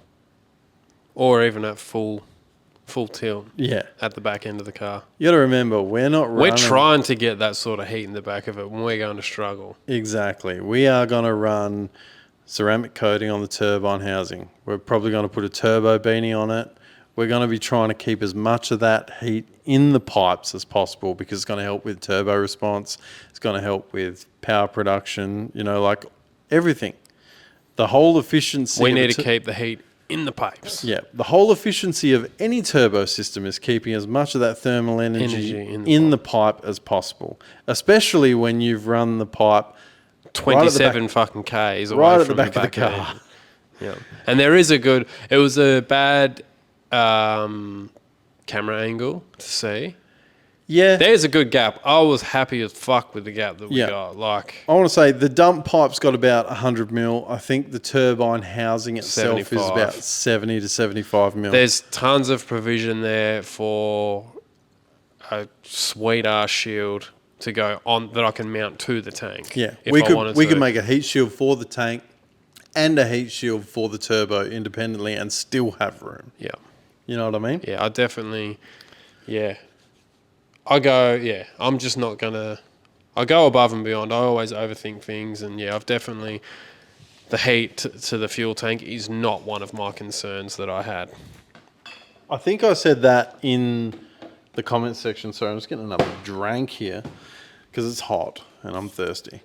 I think I said that in the comment section, like, if there was a more conservative man for placement in the world, I haven't met him yet.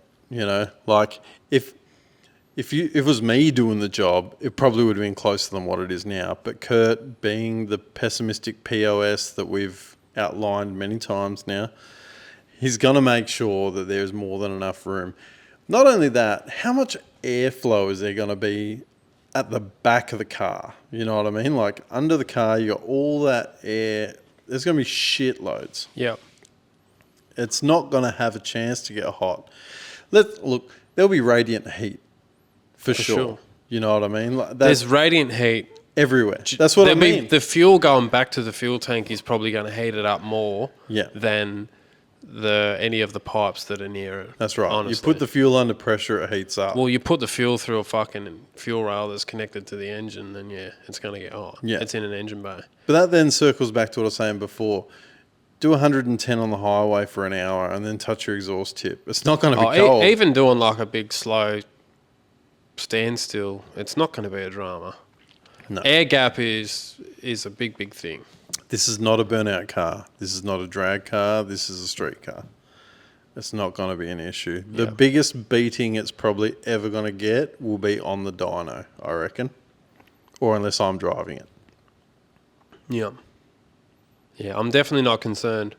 Not peeved that people were pointing that out. Everyone's kind of happy in a way. At least people are looking. Yep. Yeah. Oh, look, and once again, this sort of comes back to the misconceptions of the rear mount turbo setup as a whole. You know what I mean? Like, you've got all the people that still drop lag city, like, oh, it's going to take forever for a get boost and this and that, whatever. Yeah, okay, we've heard that all before. We're kind of over all of that. This was a new one. Yeah. But once again, I think it's just a thing we look forward to proving you're wrong. Yeah. It's just funny because some people like ask the question, oh, do you think that's going to be too hot? Like, that's their way of going. That looks like it's going to be too hot. Yeah. And then you've got the others that are just like verbal diarrhea and like, this thing's fucking, it's going to be too hot, fucking, all right, okay.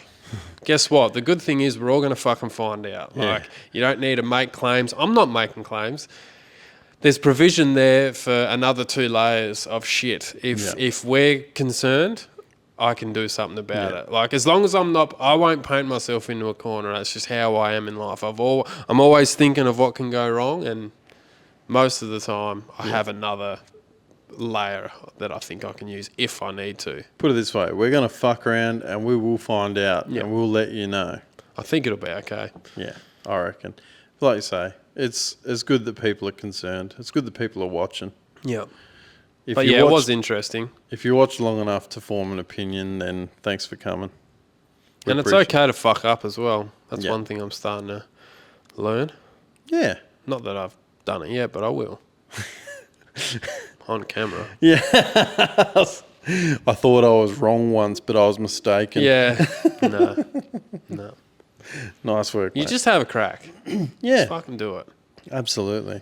So. And it doesn't, it's, like I say, it's not going to be consequential, really. It's going to be fairly inconsequential what we're doing. If it gets hot enough to do anything to that fuel tank, then we're not going to have to worry about it not being hot enough to light that turbo. That's right. Kind of normally. Yeah. Anyhow, shall we move on? Oh, you want to open that for the mic, for the boys? Oh, okay. It's the last one. Be rude not to, wouldn't it? Be rude not to. Oh, tasty. Last red frog flavoured, ready to drink for the night. And we'll get into our favourite section of the night. Hello.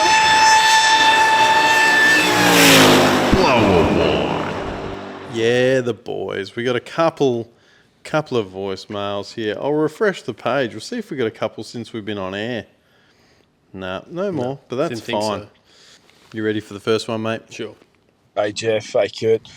Been listening to your podcast since the first one came out. Bloody love them. And watched a heap of content as well. So absolutely love the videos you guys throw out. So yeah, please keep on doing that. But more of a question and a bit of a yarn, I suppose. So just having to think about this the other day. I'm in the mix of basically starting up a build that, well, hopefully I say it'll be ready, halfway through next year or something like that. But let's be honest, that's always more so wishful thinking than anything. Yeah, me too. But I just wanted to ask if this happens to anybody else, or if you guys might have experienced it. But I find throughout the year, as different events come up, or different times throughout the year, how it can affect what you think you want to build. You always set a goal in mind of what you want to do. Whether it's NA, blown, blah blah blah like that, or you might set up a car for drag events, or you might want to build a cruiser or something like that. But I always find it interesting, especially down where I live, hit summertime, all I want to do is just build something that's comfy as shit to cruise in. Sounds good if you want to put your foot down, but more so just something that's real comfy to cruise in, and that I enjoy. But then it's interesting that around when drag challenge starts or something like that, the thought pops in the back of your head, and you're like, oh, should I build something that can compete in one of the classes there, and give that a red hot crack? Or then like this time of year, Summernats comes around and you get that twitch, you're like, oh man, who doesn't love a burnout? Like, why don't I build something that we can go across with a couple of mates, chuck in the car and lap up Summernats and fry some tyres and whatnot, and same thing like when you see motivation pops up, or a couple of other states, if they've got power crews or whatnot on, all of a sudden you want to build something that's gonna, you can go to an event like that and enjoy the whole weekend and whatnot. But yeah, just wanted to see if there's anybody else out there who's the same as me, and it's amazing how it can all change, during the year with depending on what's coming up or what's happening at that time. But then usually after it, that time passes, or that that event passes, you sort of switch back and go, no, this is what I've wanted to build for years. I'm going to stick to this and build exactly what I want, or close to what I want. But yeah, just thought I'd throw it out there and see if I'm in this boat by myself, or it happens to everyone. Jay, I reckon that tinny is chock-a-block full of blokes at this point. All of our tens of listeners, you probably got listener number 7 sitting back right now going, fuck, yeah, I'm the same. That's me, man.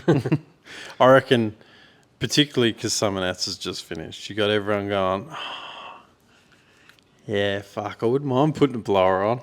By the way, we didn't cover that in the Summernats section, but that gold VL with the ProFlow performance setup on it. Brody works for ProFlow, I'm pretty sure. That's how you do a blower car. Nice, sleek, billet hat, all the lovely billet goodness. But nah, you're dead right. Particularly come drag challenge.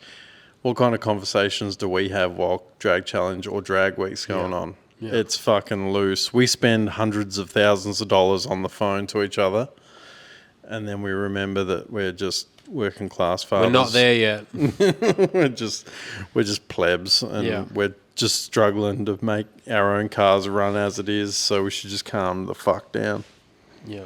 Why do you think that is? Do you think that it's because as blokes and just as a hobby, which like most hobbies, they're kind of, and I might have mentioned this term before, it's something I've sort of just made up, it's like an ego-driven, in some way, shape or form, there's some ego attached to how you want your car to be. Like some guys get their dick hard over kicking some other guy's ass with something less, spending less money, and some guys want to spend the most money and have the flashes thing, and some guys are in the middle. And I think even the guys that get their rocks off with spending less still probably suffer from it. You know what I mean? No, that's absolutely. That's what I'm saying. It's a thing of the crazy thing that I've come to realize lately, particularly since doing the YouTube thing, is that there's someone out there that wishes they had what you did. You know what I mean? Like, it's taken me a little while now to realize how fortunate I am to have a blown VS Ute and a Pro Street inspired VHSLE in my shed that I own. You know what I mean? Bring back some gratitude, you reckon, Jeff? Absolutely. I should probably take a page because out of your it's book. Crazy. Like, I sit here and I fucking hammer away at these projects, whether they be mine or someone else's, and you watch Summernats and you watch Drag Challenge, you watch whatever, and you go, fuck, I wish I had that, or how sick would it be if I... But really, I should be fucking grateful for what I've got. I've got 2 beautiful cars in my shed, which I should be very thankful to have. And it's like what Jay said. I turn around and I go, fuck it. I'm putting 2 PDMs in the VH and I'm going to put it on a Holly Dominator and we're going to have 3 kits of nitrous and we're going to fucking do this and do that and touchscreen dash this and all the things. But then when it comes back to reality, I can't even afford the shit that I'm trying to do now, which is just a Carby 383 with an MSD box and some billet axles, maybe, if I can afford it. You know what I mean? Yeah. Yeah, I think pushing the sort of start small and get it running, you can always build on the cruiser. Yeah. Whatever the sort of least amount of work or outlay or whatever, you should always sort of aim there first for the most part. Like if you're chopping and changing, because you only need to chop and change a few times and you've wasted a good chunk of coin. Yeah. Because like anything on a car, it's a combination of all your parts. Oh, we've seen that time and time again with people that we know and friends and acquaintances or whatever, where they get halfway through a build and not even halfway. You get red hot under the collar. You buy the car or the roller or the whatever it is, or you're stripping your car that you've had for ages, and you go out and you spend a big chunk on the first big thing. Yeah. And then you just lose interest. You know, it's not. You realise it's probably not where you want to be. Yeah. You need to sort of keep it at your level. You just need to know what your level is, don't you, Jeff? You just got to be realistic and you got to be consistent in your decision. And I think for the most part, both of us have been a bit like that, in that we're like, right, here's where I'm at, and I'm fairly unwavering on it. You are very much like that because you're a stubborn old cunt. And I'm a bit the same as well. You tell me all the time, oh, you should do this, you should do that. And I'll tell you, that's even when we're going through the resto thing, you know what I mean? And I was pretty unwavering of like, no, this is what I want. For better or for worse, this is what I want. And that's what I got. Yeah. You know what I mean? But you do get people who are indecisive, and I'm kind of glad we're not. You know what I mean? Because otherwise you would have sold all your 304 stuff and you would have bought an LSA and you would have halfway through that and decided, nah, I probably don't want to do that. And you would have gone, it would have been a chop change, this, that, whatever. That's when a $50,000 project becomes a $100,000 project. Or a $50,000 project becomes a $25,000 bag of parts you can't get rid of on Marketplace. That owes you 75 grand. Exactly. That's what I mean, yeah. Like, you sort of want to, stick to your guns, get a theme at the start, and sort of just try and keep that goal in mind. And don't try and... I do it with the horsepower that I think I want. Yeah. Because I've got bits and pieces for my other engine. Yeah. But I haven't even really thought about it seriously. And I do have quite a few bits and pieces, but... I think, one day I think, I started off wanting like 500 or 600 horsepower to the tyre, which is sort of fairly general and standard. And then I've made it all the way up to sort of like 800. It was 700 for a long time. And then I go in Steve Forenz's car and it's like, now I want fucking 890 now because that's what he's got. And that was really cool. But you just got to realise what you're doing with the car. I was watching one of James from ProShine's story the other day when he was talking about E85 at one of the servos, and he's like, if you're a fucking sick cunt and you're driving around with 900 horsepower on the street, and it fucking hit me a bit. I'm like, he's right, like he actually is right. Yeah. He gets it as far as street cruisers are concerned. You don't need... I don't want to go into that. No. I'm not going to tell someone what they do or don't need, but it sort of give me a bit of a check, and I'm like, I probably don't really need that much. We had that for conversation. What I'm doing, because the car's not going to be... my particular car is never going to be a fast car. I'm sorry I keep touching this thing. If you throw back to motivation last year, I got the walls redone on the ute, and I was having a chat with James about his Camaro in particular. And, the thing's got, say, I can't remember the figure exactly, but it's like 350 rear wheel horsepower, right? 454 big block. People go, is that it? He's like, bro, 350 horsepower in a 454 big block is not 350 horsepower in your mate's cam only LS. You know what I mean? Like, there's levels to this shit. Like, the number that you see on the dyno doesn't mean 5/8's fuck all. And we know that, but a lot of people still don't. It's 2024 and people still don't know that. Yeah. But it's a wild thing. Like you say, you wanted 600 or 500 back when I definitely want more than that. Yeah, 500's not enough. Even when I went in Dan's VNSS that won the off-street Power Cruise drags that year. 700 odd horse. Yeah, I can't remember what it was. I'm sure it was low, mid 700s. Fast car. But I went in the middle of the day, fully heat soaked, fully loaded and everything. And I was like, fuck, this is fast. But it wasn't like Steve's VN that makes like 890 on low boost or whatever it is. Like that's a little bit different, but do you really need... I don't know if I really want that. And it depends on the type of power you're making as well, because like let's say the Pro-Charged XY that we built, you and I, we've been for many laps in that, and I'll mat that to the floor, and it makes nearly, 788 horsepower was the dyno figure that it made. But because the boost is so linear, it doesn't feel real rowdy. You know what I mean? Like, when you get up the high RPM, you can sure as shit feel that thing pulling, but it doesn't feel super rowdy. Kind of like you get those turbo cars when the boost comes in, they go, rah!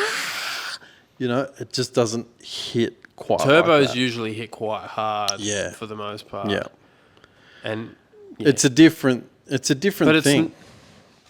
A car isn't... That's sort of what we need to all get our head around. A car's just not a sum of its figure of horsepower. Like, we're into horsepower and we like all that stuff, but how a car sounds and how a car drives are all these things that once you get the car going, you're either going to love it or hate it. You might want... And I always give you shit and joke around about yours, how it's basically a racing engine, really, is what it is. For the street, yeah. And it's going to be on the street. It's probably... I don't know. I hope I'm wrong. And I think I probably will be wrong for the most part, but it's not going to drive as nice as what mine's going to drive. I can fucking tell you that right now. But it'll probably be just as fast with fucking 200 less horsepower or whatever, like... Yeah. Yeah, how a car sounds and how it smells and how other people react to it, what sort of presence it demands, are all things that are going to sway you with how you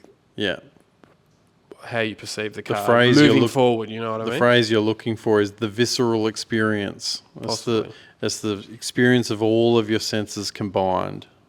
Yeah. It's you're right. It is a thing because you can get in a car that runs pump fuel and whatever, and it doesn't really have that meaty cam, and it goes all right, but doesn't really hit you hard. Then you get in that turbo car that's got a little bit of chop, like let's say a six banger. Let's not say Mac Daddy. That's something we didn't cover either. 2,500 horsepower out of a six banger at Summernats. Holy shit. But, you jump into something like that, that's a different experience. Turbo six-cylinder. You go into a twin-turbo V8 with nitrous or whatever, and the thing makes 1,200 horsepower, but it ain't going to be the same as that. Yeah. No way. Yeah. It's like you've been in a turbo big block, Elvis. We've spoken about this before. That's GUPS HQ, and the thing makes, let's say, 15, 18, whatever, 100 horsepower. With fucking huge tyres as well. Yeah. But that'd be different again. Yeah. Even naturally aspirated big blocks, they're fucking fantastic. Oh, yeah. You just feel it. You just feel it in your chest when you're driving it. Yeah. When are we getting It's just a different sort of... yeah. Everything has its different sort of thing. Try things. If you haven't been in something, don't think you want it. Yeah. And it's... Another thing I thought of is, how you get people asking, should I do a Holden or should I do like a Holden V8 or should I go LS? Yeah. You know how I know if you should do an LS or a Holden? If you've asked the question, do an LS. Yeah. I was thinking about this today. Yep. And I don't know how the fuck I've turned this into a Holden LS thing all of a sudden, but... No, you're right. If you're the sort of guy that's going to ask the question, do the LS. Because the whole people that are the Holden guys that are sort of going to ride that project out when shit starts getting a little bit expensive and you're not going to be making the power and going the times and blah, blah, blah, all the rest of it, you won't see it through. When the chips are down, that's when you separate the boys from the men. And that's not a... And even within the Holden community, you've still got the guys that will be like, oh, yeah, I'm thinking about doing a motor. Should I do a 355 or a 383? Just don't worry about it. You know what I mean? Like, if these are the questions that you're asking, then you're probably not quite there. You know what I mean? Because when you're talking about... Because people go, 383 is going to be more expensive. No, it's fucking not. Because the cost of parts, the difference is marginal. The amount of machining you need is pretty much exactly the same. Yeah. There's going to be... I'm surprised they're not they're not more common than what they are, really. Well, I understand. They got a bad rap early I understand days, why they're not, because, you do have to do that bit more machining, and people didn't like taking out the bottom of the bores, and, you got the skirts of the pistons being exposed a bit at the bottom. But we've done more research since then. We've got better rod ratios. We've got better piston selection. There's all these things that sort of go together, and once again, it makes the difference marginal or negligible. You just got to find out what application you're going to run your car in and what your horsepower goals are. And that's what's going to decide literally everything. It's literally going to decide your budget as well, whether you like it or not. And here's a hot tip. If you're naturally aspirated, cubic inches are your friend. That's right. Plain and simple. And if you're naturally aspirated, you're choosing to do it the hard way anyway. Yeah. So just get your wallet out and be done with it. Yeah. Yeah. Because anyone with half a brain puts turbo on things in 2024. Let me give you the tip. I should know. Ask me how I know. Yeah, that was a long answer anyway. Yeah, you're definitely not alone in that one. It's a good conversation, Jay. I appreciate it, man. But like I say, you've got basically all the tens of people who are listening. Yeah. That's why, watching content like Jack's Chop Shop and stuff, he really does. He shows you the nitty gritty of what you really need to pay attention to. No, he tells you what you don't need to do. Yeah, that's right. Yeah, like you don't need to do a full respray. You don't have not to. necessarily right now anyway. That's Yeah. the thing I've even just got with myself. It's Yeah. just like, no, just do what you need to do to get it rolling. You can always do that later. Yeah, no, it's words to live by, and like you say, it's ripper content. So thanks for that. G'day, gents. Ricky Bobby from South Australia. Long-time viewer, first-time caller. I'll keep it simple. How can we improve Summernats? We all saw the footage. It was wild, it was brutal, and it just paints us all the wrong way for car guys. If you're going there to punch on, obviously, well, that's not the reason you're going to Summernats. I don't want to see it canned. No one wants to see it canned. Probably a few Canberrian locals would want to see it canned. But what could be done to save it for future generations of car guys and girls? Everyone's going to have their 2 cents, and everyone's going to shoot down everyone else's idea. But for the event to obviously continue going the way it is, with the amount of people that are going each year, both entrants and spectators, just what could be some ideas, or do you think could be some ideas that could help the event continue to grow? So peace out, guys. Keep the content coming. Love it. Blown to be known. Blown to be known. Ricky is a G, isn't he? He is, absolutely. Thanks for calling in for the first time. I'm surprised you haven't fucking done it earlier, you lazy dog. But Yeah. we appreciate you sticking around, man. He is an OG supporter. And on the same wavelength as us too, obviously, because we've covered a lot of that already. That's it, yeah. And look, he's an LS guy and he hasn't gotten all offended and left, so that's something. Yeah. We haven't gone that hard. His ute's pretty sick. It is. And that's probably, that's actually not even doing it justice. It's very cool. Yeah. Very, very cool. Harrop actually. blown, VZ Ute, how Yep. good. Yeah, very, very cool. How do we make Summernats better? It's a hard thing. I don't think there's any right. There isn't any right answer. I think it comes to the patrons. I watched a thing from Fatal Finish Detailing. I watched one of his reels just before I came here. It was quite good. That reel was sick. But I Yeah. watched a story and he kind of broke it down a little bit in that he goes, how do we make it better? And look, he can't stand on his dougs and, be the hypocrite, because what happened last year at Summernats 35, he was the hype man and he did a fucking great job of it. Certainly not going to hold it against him because he did a great job of hyping up the crowd. Yeah, I'm not going to hold it against anyone for the most part. I get absolutely it. not. Absolutely, I get it. Yep.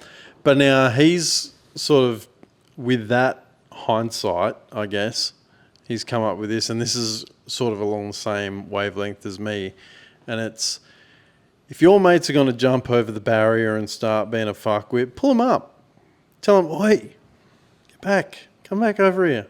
Don't go out there with your phone like a fuckwit to show your 85 followers on Instagram that don't give a fuck this burnout of this car that no one's going to, you're making it worse for all of us. You know what I mean?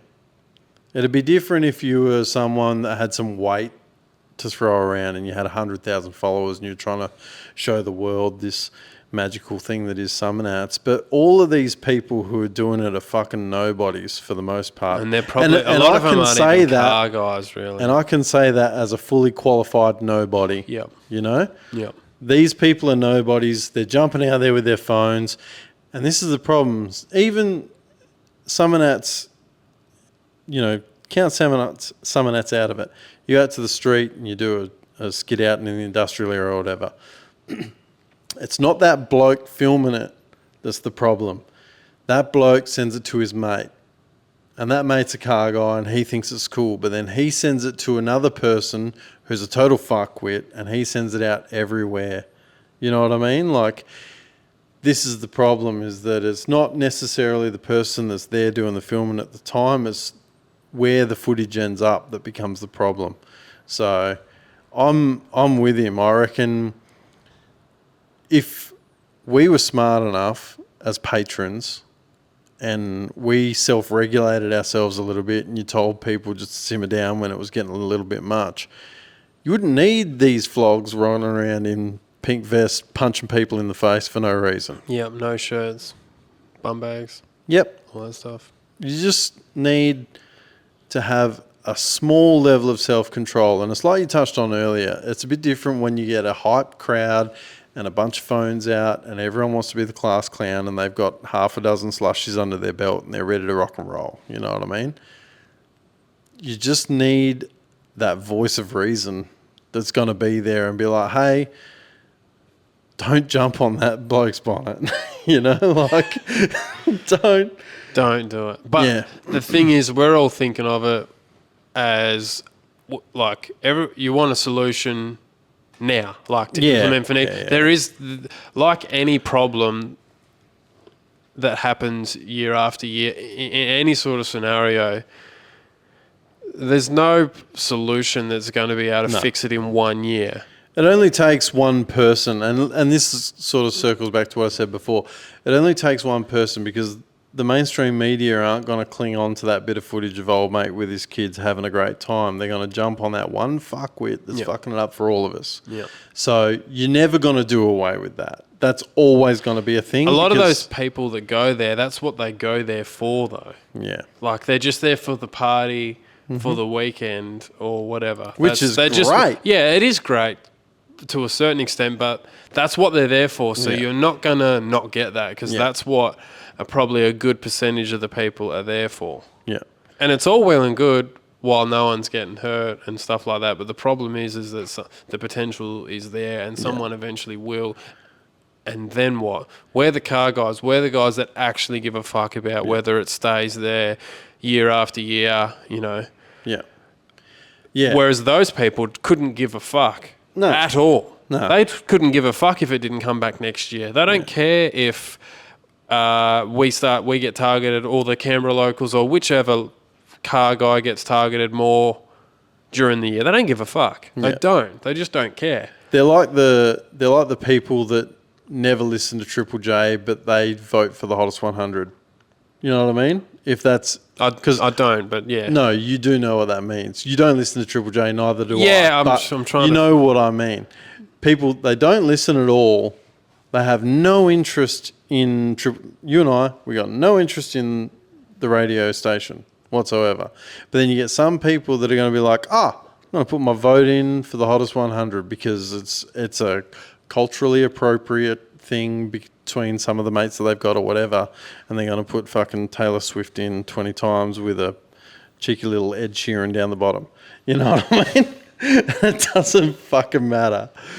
But you get these once-a-year patrons. They're a once-a-year car guy. They come in and they see a HK Monaro with a blower out the bonnet and they go, that's what a car's meant to be, and they don't know fuck all about it.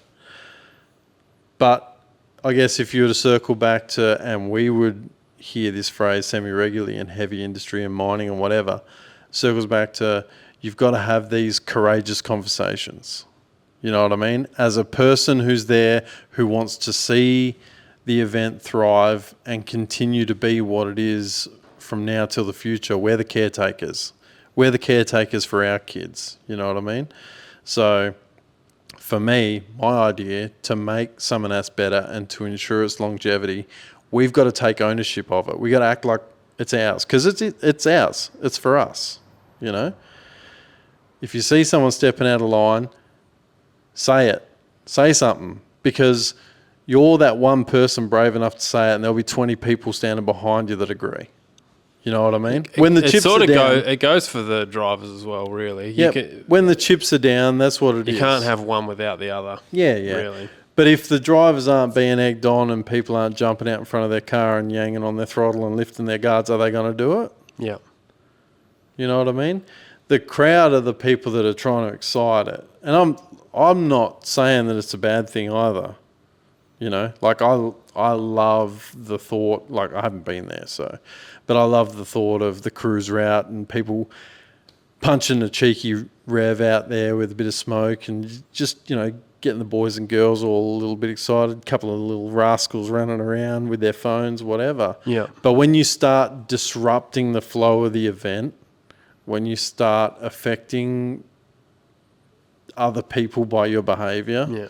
Because it's a snowball effect. It That's is. where the punching on comes from. Yeah. That's the bit we sort of don't like. I don't even like, even the skids to it. I keep touching that thing. Even the skids to a certain extent, that they don't bother me so much. It's just what it leads to and what it snowballs to. Because before you know it, like you said, you got people jumping on. You got security guards ripping off stickers, which then fucking pisses off the drivers and pisses off the crowd, and then you're punching on. It's just not a good look. Yeah. Oh, look, I'm all for someone doing a skid, getting the sticker ripped off, and then doing a skid out the gate. Fucking, that's going to happen, you know what I mean? And if you want to wear it with a badge of honour, then fucking you do you, brother. Do you think, I don't think it'll make much difference, but like a ban, just ban like lifetime bans. How does that work, though? Well, if you're a real car guy that enjoys Summernats and somewhat like have a bit of a warning system or something, it's not just going to be a fucking, because let's be honest, the people that are moderating it are just hide thugs, goons, thugs for the most part. So Yeah. you've got to have a little bit of something there. But if you're like downright being reckless, do we really want you back next year? Yeah.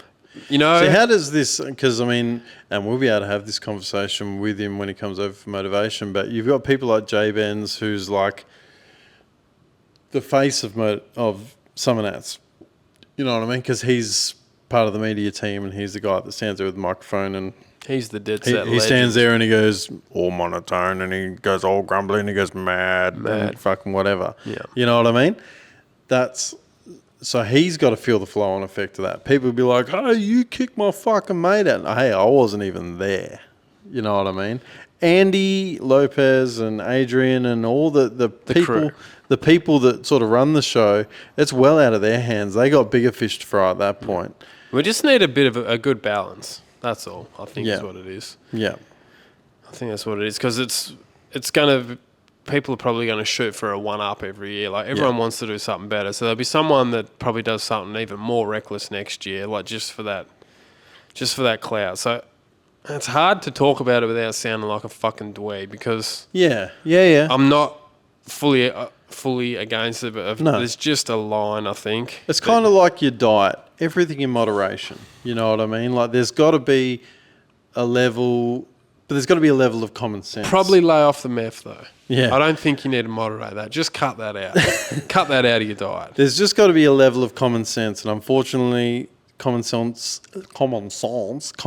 is a rare common sense is a rare commodity these days. Especially when they've got the Skid Row section where you can sort of do that. Yeah, just go there and do that. Yeah. But the line for Skid Row can be painful at the best of times. It's definitely not an easy solution, but the fact that people like Bobby are talking about it means something. Yeah.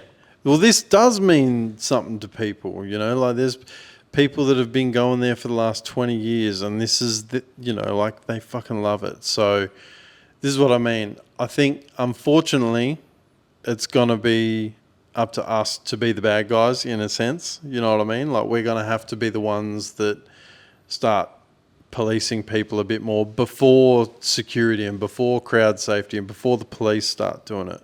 Because once it gets to the police level, it's too late. Yeah. It's hard because you don't, when you're in the moment like that, mob mentality kicks in. Like, I even today watched again, like Chain Man. You've seen the Chain Man video. Everyone's seen Chain Man. And I'm like, fuck yeah, that's sick. Like, he's telling, sticking it to the man, fuck you. But then you see the bloke and the lady come up and go, my fucking kid was right there and you nearly hit him, and then you're like, oh yeah. What if that was your kid? Yeah, oh yeah, fuck. Yeah.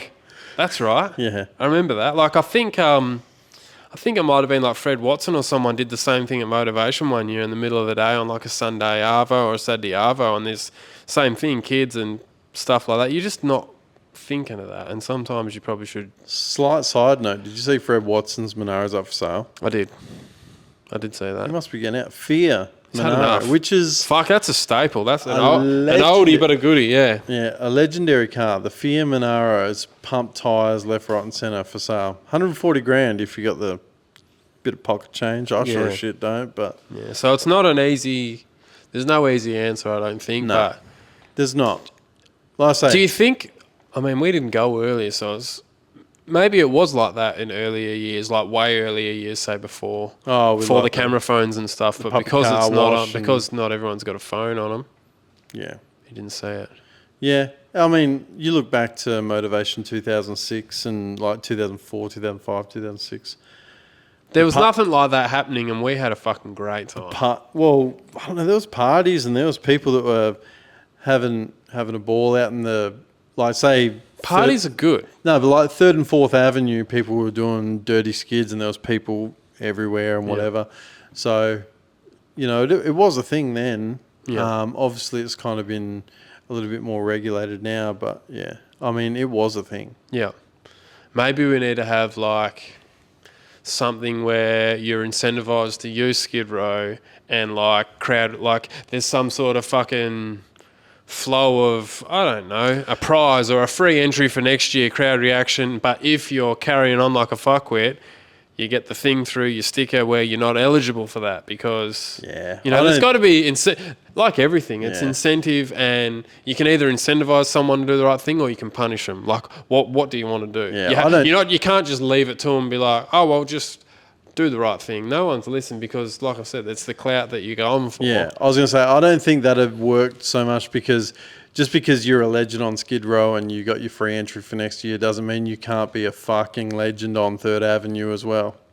You know, like, because then what have you lost? Fuck, I got to pay for my entry next year. No, you're not coming next year. You're banned. Yeah, well, that could be a thing. But There's once something- again, how do you police that? Like, you can get an old mate to give him your license so that you can That record his name. that car's not coming back. And the who dude, cares? the Just name get you- another car. It's not always that easy. Well, it can be. It can be for a lot of people because, like, fuck, just buy another shell and throw the engine in and whatever. Yeah. So it does make it hard because, like, give us your license, pal, and they're just going to tell you to jam it up your hole, put their car on a trailer, and leave anyway. Yeah, but you'd have it all that before. Yep. I'm not saying that's the way. I'm just thinking on the fly. Oh yeah. I'm with you. Like I don't want it all to go away. I don't either. Yeah, let that be clear. I want there to be some shenanigans. I want there to be some nonsense, and I even want there to be some tomfoolery. Yeah, but the head kicking in and yeah, that sort of stuff. it's not good enough. It leaves a bad taste in your mouth, really, and it's all just for the longevity of it, really. Yeah. This has got to keep going so that my kids can do it in my cars when I can't do it anymore. That's the thing. Yeah. And I reckon that's the same for most of you blokes. That's a bit of a negative way, though, isn't it, to finish? Do you have anything else? Because I don't know if I've got anything else.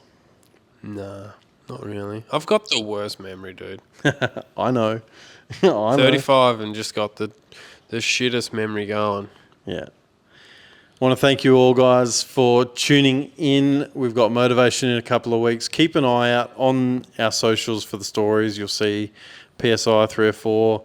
This big blower here, big blower. I say it's a big blower. Big blower. This little baby heat pump. This thing puts hot air into my motor and makes a little bit more than factory power. Fucking oath it does. And it does it with pride and fashion. We're going to put that back on the engine and we're going to have it ready for Motivation. Keep an eye out for our future podcast because we are looking at getting some guests in and we're going to mix some things up a little bit, which would be awesome. Talkhub.com.au. I mentioned it before, but I mention it again. Buy yourself a shirt. Don't be a dog. Support your boys. Get a hat. Buy a stubby holder. Look, whatever. That looks We're going to have stickers again soon. We appreciate all your support, guys. Absolutely, yeah. And that's it. And send us a message, you dogs, as well. Voice message. Voice message. Yeah. Go to the website. Click the red button. Tell us your experience of Summernats or what you're doing next or whatever. Yeah. I want to hear some project car stuff as well. That's what I want to hear about. For sure. Let's get some accountability going on for 2024. Tell us what you want to do, and then we'll we'll touch base again. So I made that post on Facebook. I said, "What's your goals for 2024?" And a bunch of people putting in the comments there, and I reckon we circle back to that at the end of the year. We got to remember to do it though. That's the problem. Yeah. Yeah. Well, I was working on my car the first day, January number 1. I'm pretty sure you Juan did Pablo. that last year too, and then you didn't do anything else for the rest of the true. year. That is, you bring this up, and you, it's true. It's true. All right, guys. Thanks, guys. Thanks for listening and watching. Peace. See ya.